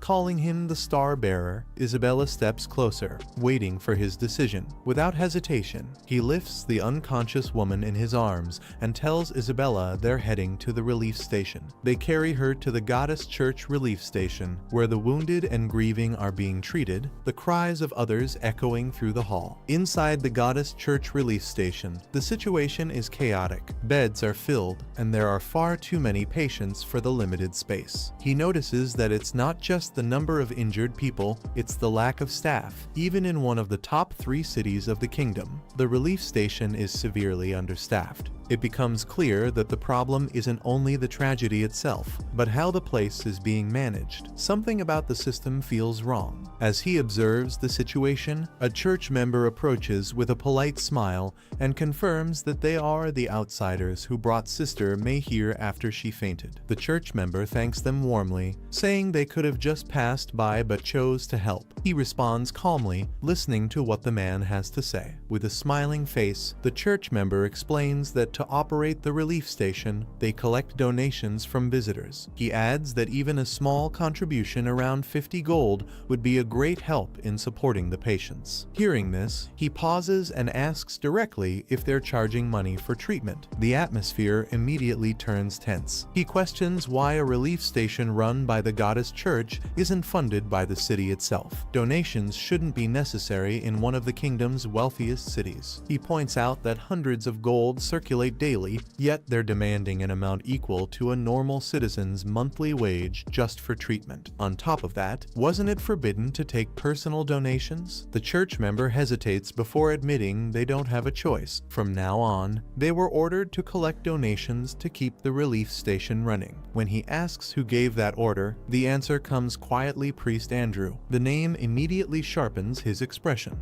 The church member insists it's true, but he immediately rejects the idea. He knows Priest Andrew, and that's not the kind of person he is. Priest Andrew is a high-ranking priest of the goddess church, serving the twin goddesses. His reputation is spotless and widely respected. In the game's setting, Andrew is an NPC who gives honor-related quests. He's written as a devout and upright figure, someone defined by faith and integrity. So the thought of that same Priest Andrew secretly taking personal donations doesn't make sense. The contradiction only deepens his suspicion. As he thinks back, the signs start lining up the poorly maintained buildings he saw on the way here and the vagrants sitting openly in the streets. Even the relief station, which should be properly managed, is clearly struggling. For a major city, this level of disorder doesn't make sense. This place should be wealthy, even if it isn't as rich as Arcana, yet everything feels neglected and unstable. Looking up at the grand buildings towering under the bright sky, he can't help but wonder what on earth happened to this city. Elsewhere, inside a lavish room,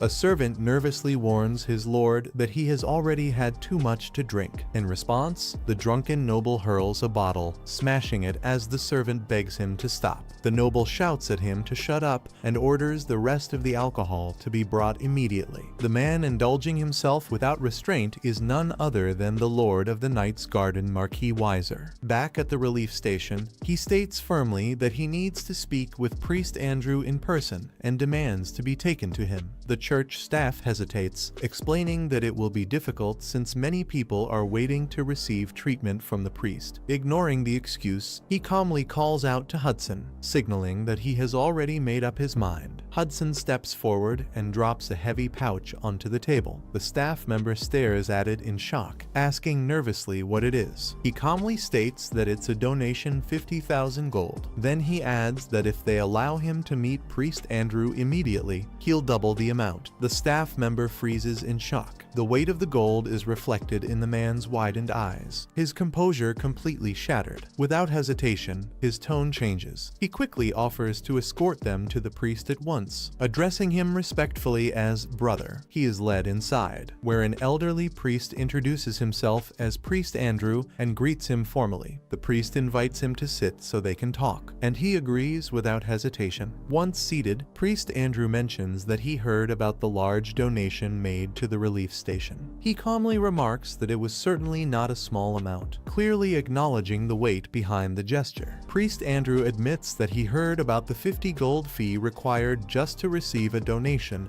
and assumed an ordinary amount would never be enough to secure a meeting. He asks if the young man is disappointed, questioning whether he sees him as just another old priest obsessed with money. He quietly adds that he feels ashamed and has nothing to say in his defense. The young man responds calmly, saying he was only curious. He then questions how a relief station in such a large city could end up so desperate for money, directly addressing the core issue. He confirms that they were the ones who brought Sister May after she collapsed. The priest explains that her only son joined the demon world great expedition and never returned. Since then, she has lived in constant guilt, blaming herself for not stopping him. He adds that many families suffered the same fate. Countless knights followed the expedition under the Night King's banner, vowing to defeat the Demon King, but none came back. As a result, Knight's Garden lost many talented people and spent enormous resources on war funds. Though it was once a prosperous city, even heavy losses might have been overcome with time. The priest explains that the real problem began when Serengeti, a blood relative of the Lord, returned to the city. She came back having lost both her legs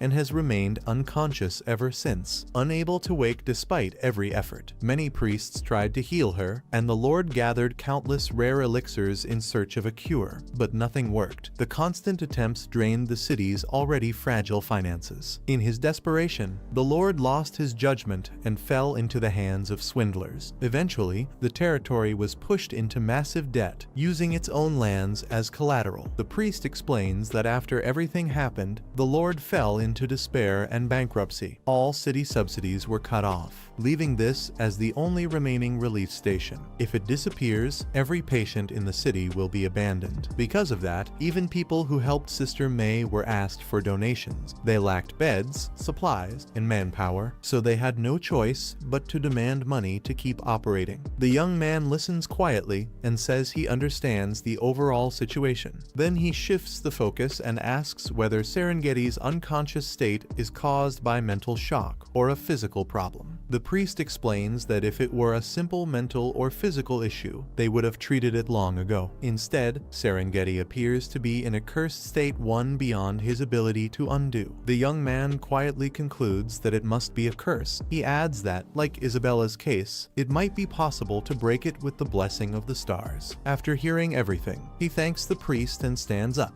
saying he should get going. When the priest asks why, he calmly states that he has business with Marquis Weiser. The priest hurriedly asks him to wait, explaining that since the Lord became a shell of himself, he rarely receives guests anymore. The priest says he cannot exactly repay the donation, but if given a few days, he will arrange a meeting with the Lord. The young man refuses, saying he does not have time for that. He adds calmly that the donation was not meant as repayment and that he has already gotten his money's worth, leaving the priest confused by his meaning. Just then, someone calls out loudly for Priest Andrew from outside the room. A knight announces that his lordship has ordered the guest who donated to the relief station to be brought in immediately. As he prepares to leave, he remarks that money really does open doors, noticing how quickly they let him in once he paid. He says he will be going, but the priest urgently tells him to wait. Without turning back, he thanks the priest, saying that regardless of the reason, he appreciates him helping Sister May.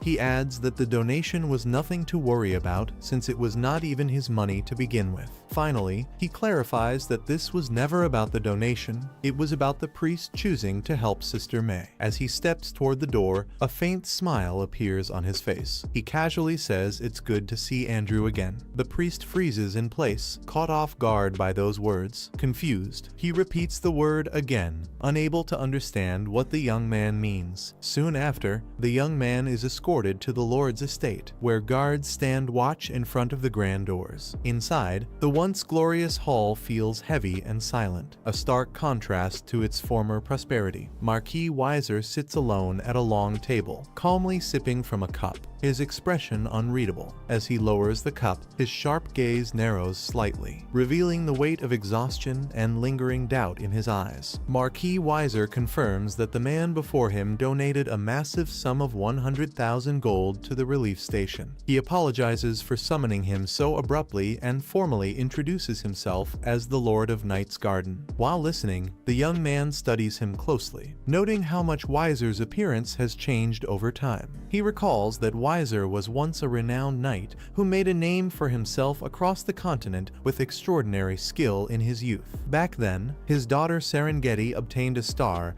and became a one-star transcendent in Pangea with his guidance, marking the peak of their family's glory. With Serengeti's rise, Marquis Weiser's house secured its position and gained influence within the Balran kingdom. She climbed the ranks and became one of the strongest figures on the continent. In gratitude for the guidance he once received, Weiser swore loyalty in return, strengthening the bond between them. He was known as a man who repaid grudges with his sword and returned kindness with unwavering loyalty. Yet now, looking at him, it is unclear whether only his body has grown worn down by time, or if his heart has broken as well. Weiser explains that Night's Garden is facing severe financial hardship and says he invited him to discuss a proposal that could benefit them both. Without hesitation, the young man states that he will cure Serengeti. Weiser freezes in disbelief, unable to process what he just heard. Then he bursts into loud laughter, thinking the bold claim is nothing more than a joke. Weiser admits he misjudged him,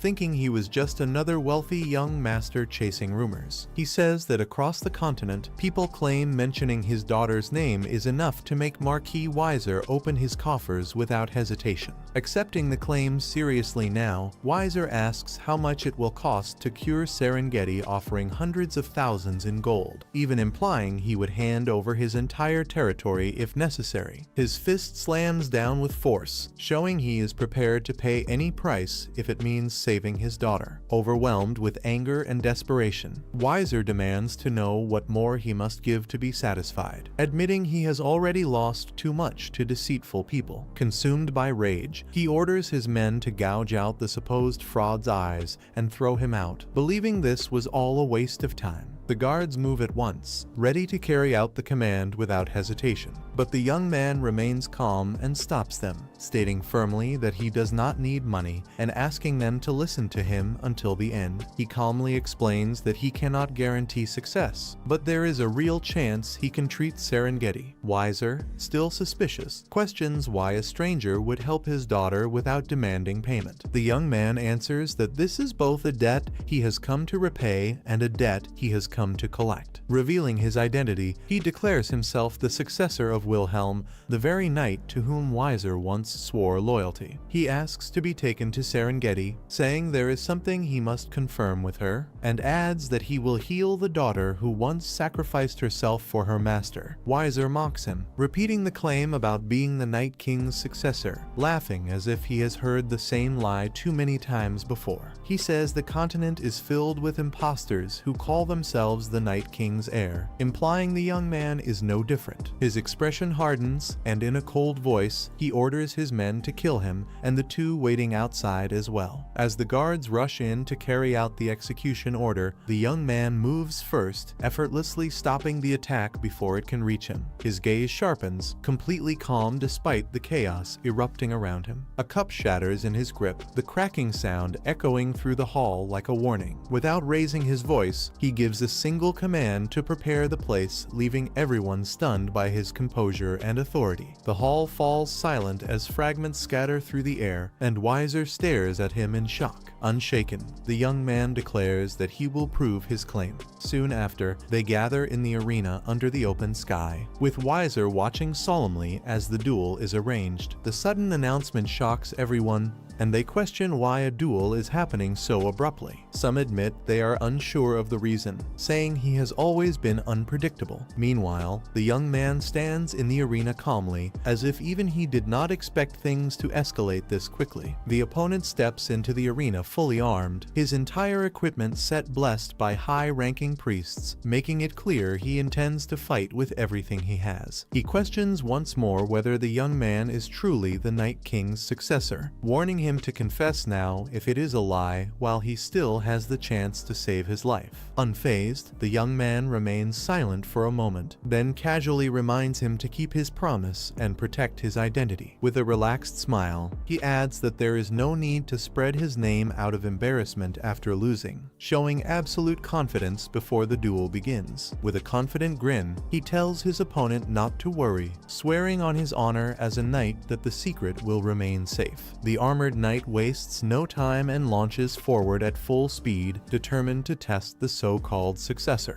Watching the sudden charge, the young man calmly notes that his opponent is impressively fast. In the next instant, the blade slices through the air toward him, the duel finally beginning in earnest. The armored knight swings down with full force, enhanced by blessed equipment and superior gear. Even so, the young man calculates calmly, noting that although many high-ranking knights fell during the Great Expedition, his opponent's base stats should still surpass his own for now. Recognizing the gear gap, he refuses to take the fight lightly and shifts his grip, preparing a precise counter. In a split second, he slips inside the attack's range and strikes back, catching the knight off guard as the tide of the duel begins to turn. The armored knight tightens his grip and presses the attack, his blade cutting down with overwhelming force. Teeth clenched, he refuses to back down, pouring everything into the strike to crush his opponent in a single blow. Steel clashes violently as the young man blocks at the last second, the impact exploding between them and shaking the arena floor. Dust swirls around them as they lock blades at close range, both still standing, the duel growing fiercer by the second. In a shocking move, he stops the blade by catching the crossguard with his forehead, blood running down his face as the steel grinds against him.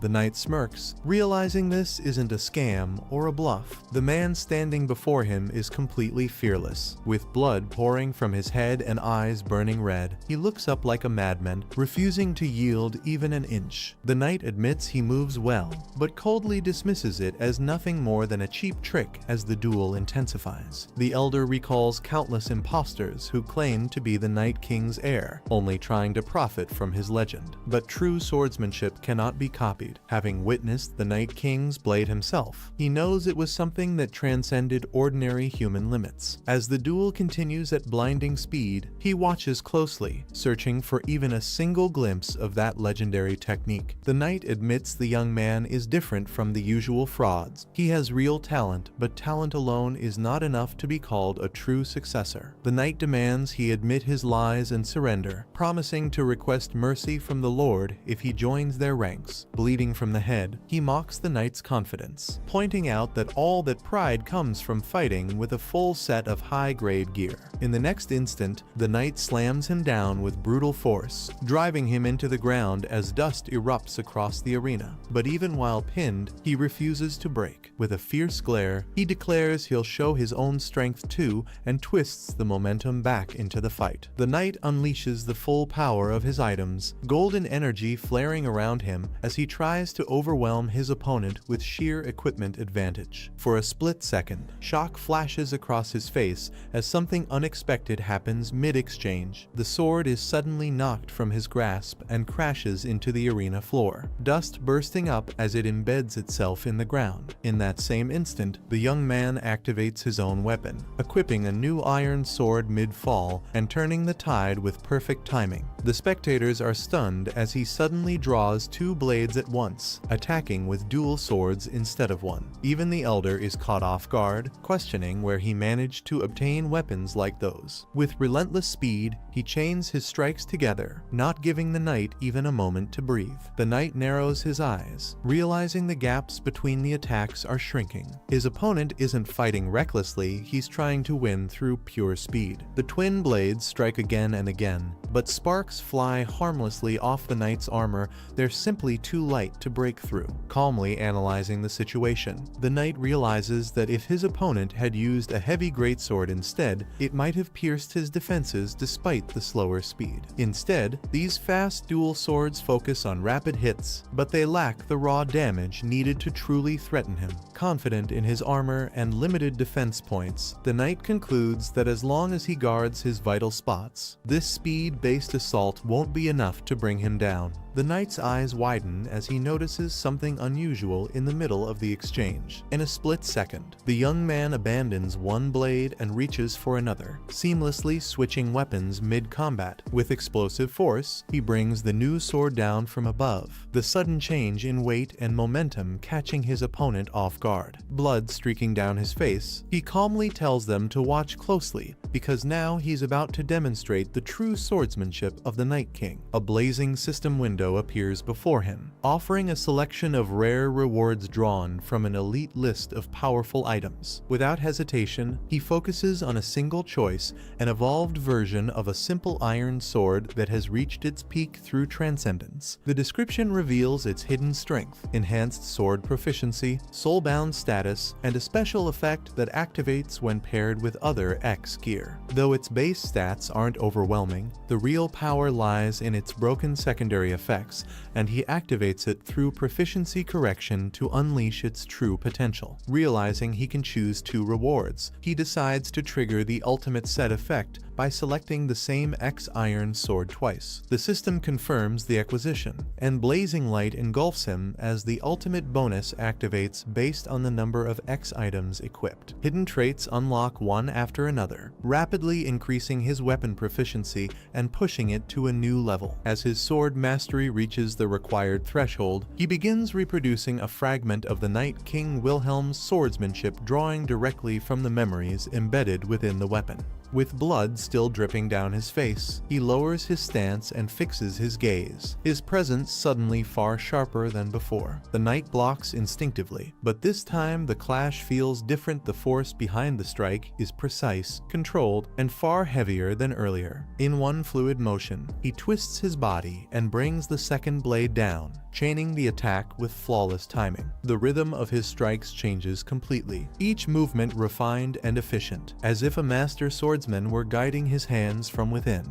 The knight grits his teeth in shock, unable to comprehend the overwhelming technique now pressing down on him. He realizes the momentum has completely shifted, and if he doesn't break this rhythm, he'll be dragged into a losing exchange. Thinking quickly, he decides he must widen the distance and escape the young man's striking range. But even as he prepares to retreat, doubt creeps into his mind because he knows he has to act, yet he can't understand how his opponent's swordsmanship has reached this level. Every time the knight tries to create distance, the rapid dual blades pin him down, and when he attempts to push through with force, a heavy strike throws off his balance. His eyes widen in disbelief as he questions whether such a sword technique can even exist. It doesn't feel like simple attacks anymore, it feels as if the very space around him is being dominated and controlled. Those watching fall silent, overwhelmed by something beyond their understanding, unable to do anything but stare as the arena itself seems ruled by his blade. Marquis Weiser, and even the knight standing before him, feel a chill run down their spines. The man facing him can no longer hide his shock as sweat drips down his face. A sudden surge of energy gathers at his blade, compressing into a blinding line of light. Then, under the name of the Knight King Wilhelm's swordsman technique, Genesis Heave, the arena is split by a towering strike that crashes down from above. The massive slash tears through the arena, sending shockwaves across the ground and hurling the knight backward. He twists midair and barely regains his footing, raising both swords in a desperate counter. But the impact forces his blade from his grip, the weapon crashing into the dirt as dust explodes around it. Blood trickles from his mouth as his voice falters, unable to finish the words forming in his throat. The knight crashes into the ground, his body slamming into the arena floor as dust rises around him, and the single word echoes in his mind he has lost. The victor turns his back calmly, walking away as if the outcome had never been in doubt. He calls out casually, asking if there is anything else he needs to demonstrate, leaving the spectators stunned into silence. Up in the stands, even his own lord stands speechless, sweat running down his face as he struggles to process what he just witnessed. The Marquis lowers his head and calls out calmly, ordering Lucas to step forward. Lucas immediately responds, bowing his head in acknowledgement. With a firm voice, the Marquis commands him to escort the young man with the utmost respect. Ever since they returned from the Great Expedition, she has remained unconscious, lying motionless on the bed. He explains that he tried every method possible to wake Serengeti. All the famous elixirs and renowned healers failed, and even a summoned priestess admitted the curse was too powerful for her to break. Standing beside her bed, he falls silent, staring at her pale face as the weight of helplessness settles over him.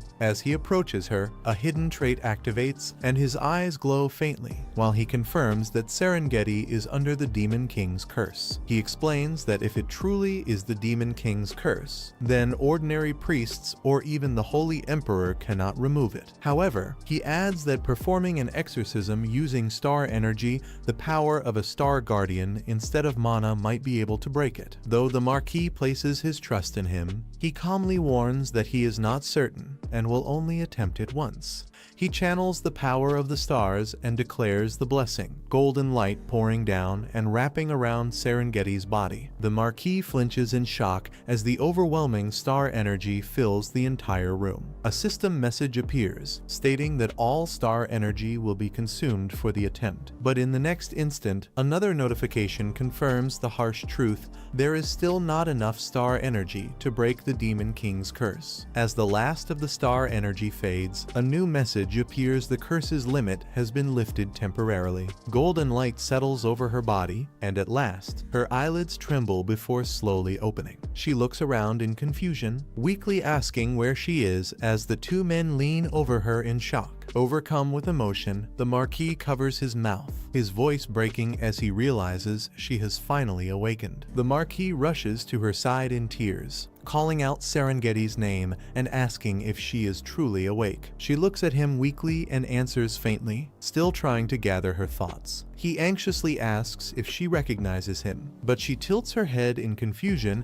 and softly calls out a different name: Hudson. The room falls silent as she questions who Hudson is, leaving the Marquis frozen in shock at her unfamiliar gaze. The Marquis struggles to speak, his voice trembling as guilt fills his expression. He apologizes for arriving too late, believing that as long as she stayed alive, that would be enough. Serengeti quietly calls his name, her voice weak but steady. In his heart, he had planned to return as a member of the city council, so the Marquis would finally acknowledge him. But now, standing before her, none of that seems to matter anymore. He once believed that as long as she was alive, he could stay by her side forever. If she lost her legs, he would simply become them. Hudson convinced himself that if he never gave up, an opportunity would eventually come. But that belief was nothing more than arrogance and greed, because chances were never endless. As time passed, Serengeti's vitality kept fading, and the bright smile she once wore slowly grew thinner and weaker. The strong arm that once wielded a sword now lies thin and fragile, like a withered branch, and he realizes that if the star bearer had arrived any later, he would have lost her forever. Overwhelmed, he breaks down beside her bed, apologizing for coming so late, while tears fall uncontrollably. She weakly calls out Hudson's name again and asks who he is, leaving him stunned and speechless. Before emotions spiral further, the star bearer steps in firmly, reminding them that the Demon King's curse has not been completely lifted yet. When asked what that means, he explains that at best she can only stay awake for today, and without a complete solution, she may fall asleep again. He makes it clear that to fully break the Demon King's curse, they must find another star, because his current star energy is not enough. There are only two ways to increase star energy: level up or obtain more stars. And his immediate goal is to recover the 5 stars the Night King Wilhelm dropped at his death. Due to the star successor class's hidden effect, he can inherit the previous owner's memories, but if someone else claims those stars first, Wilhelm's memories may be lost forever. After recovering 1 star, he confirms that 4 still remain, and if he wants to retrieve them quickly, he needs answers about his own death. Determined, he asks everyone to leave the room, saying he has something important to discuss with Serengeti alone. Later, in a private meeting, the atmosphere turns tense as the father confronts him directly. He is asked whether he and Serengeti secretly promised to marry, and he calmly admits it, apologizing for introducing himself so late. The father acknowledges that he is grateful he came all this way for Serengeti, but his expression hardens as he makes a firm decision. He declares that from now on, he will no longer be allowed to see Serengeti, leaving him stunned, desperate. He admits he knows he is not good enough yet, but promises to enter the city council and become a man worthy of her, begging for just one chance. However, the father explains that this is not about personal feelings, revealing that the great expedition drained their finances, and after the territory's funds ran dry, they were forced to seek help from other noble houses. When their territory collapsed, the first hand that reached out was Duke Xin's house, a powerful family in the Valen Kingdom strong enough to rival the king. Duke Xin lent them an enormous sum of money on one condition: that Serengeti would be sent to him.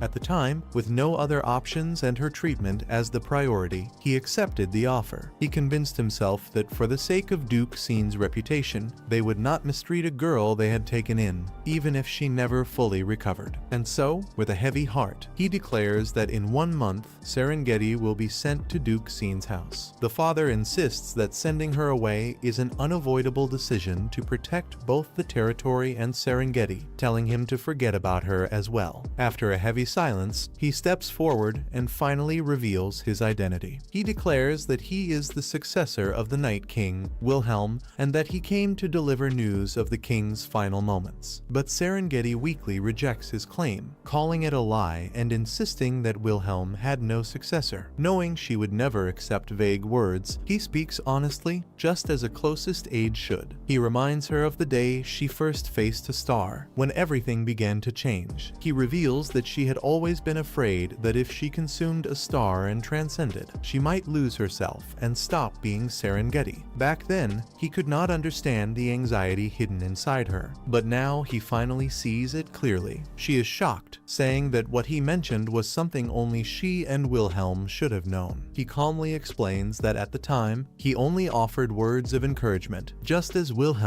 would have done. But looking back now, he realizes her true fear was not transcending itself, but losing the love she held for Hudson. Hearing this, her eyes widen in disbelief, shaken by how deeply he understands her heart. He calls her name gently, and in her fading memory, she sees the moment she stood before a star, frozen in hesitation. In that memory, Wilhelm firmly tells her to stop overthinking and move forward, pushing her to seize the chance in front of her. Back in the present, tears gather in her eyes as she begins to realize the truth. He admits that although circumstances changed his appearance, he is truly Wilhelm's successor, and if she wishes, he can share even more of the memories he inherited. He explains that back then he was merely a player, unaware of the deeper meaning behind Wilhelm's words, and what he said was nothing more than a simple choice of encouragement. However, thanks to the hidden effect of the star successor class, he can now read the memories contained within the star once certain conditions are met. To him, those memories feel so vivid that it is as if he truly lived them, not just witnessed them. Understanding this, she accepts his identity, thanking him for believing in her, and when she asks if his changed appearance means he has become a sinner, he calmly answers yes. She warns him that from now on, he must be careful of the hunters, but he calmly replies that he already knows and is not worried. He explains that players who possess others while keeping memories from before death are called sinners, and the NPCs who specialize in hunting down those sinners are known as hunters or reapers. Setting that aside, he shifts the focus to something more important. He wants to know what truly happened on the day of his final battle, when he is certain he killed the Demon King. He recalls that he was certain he drove the path of light straight into the Demon King's core, and the monster's body began to collapse. However, in that final instant, something felt wrong.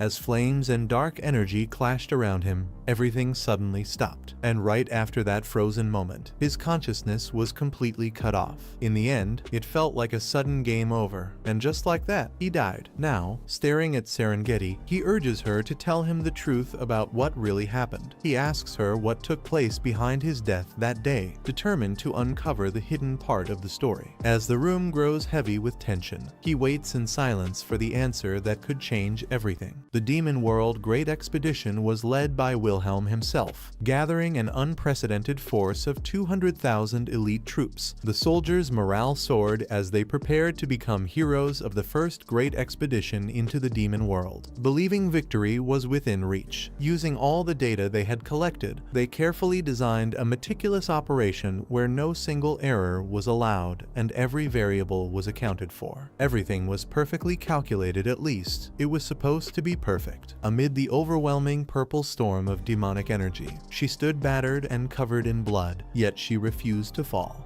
Looking forward with trembling eyes, she pleaded for him to continue onward, even if she could no longer move. She declared that she would grant him her blessing, even if it meant sacrificing her own life to push him ahead. With a strained smile, she admitted that this was as far as she could go, urging him one last time to move forward without her. Even with half her face destroyed and blood covering her body, she forces herself to speak, telling him there's no time to stop and urging him to hurry. She admits she was wrong to cling to long-cherished wishes and tells him he must keep pressing forward, leaving everything behind her. In the end, after so many lives were sacrificed as stepping stones, she whispers that it's over. Despite paying such a terrible price, they couldn't even reach the Demon King's feet, and their so-called perfect expedition collapsed in despair. From beneath the shattered ground, demon soldiers with glowing red eyes began crawling out, rising again as if death meant nothing to them. They growled and staggered forward through the purple haze,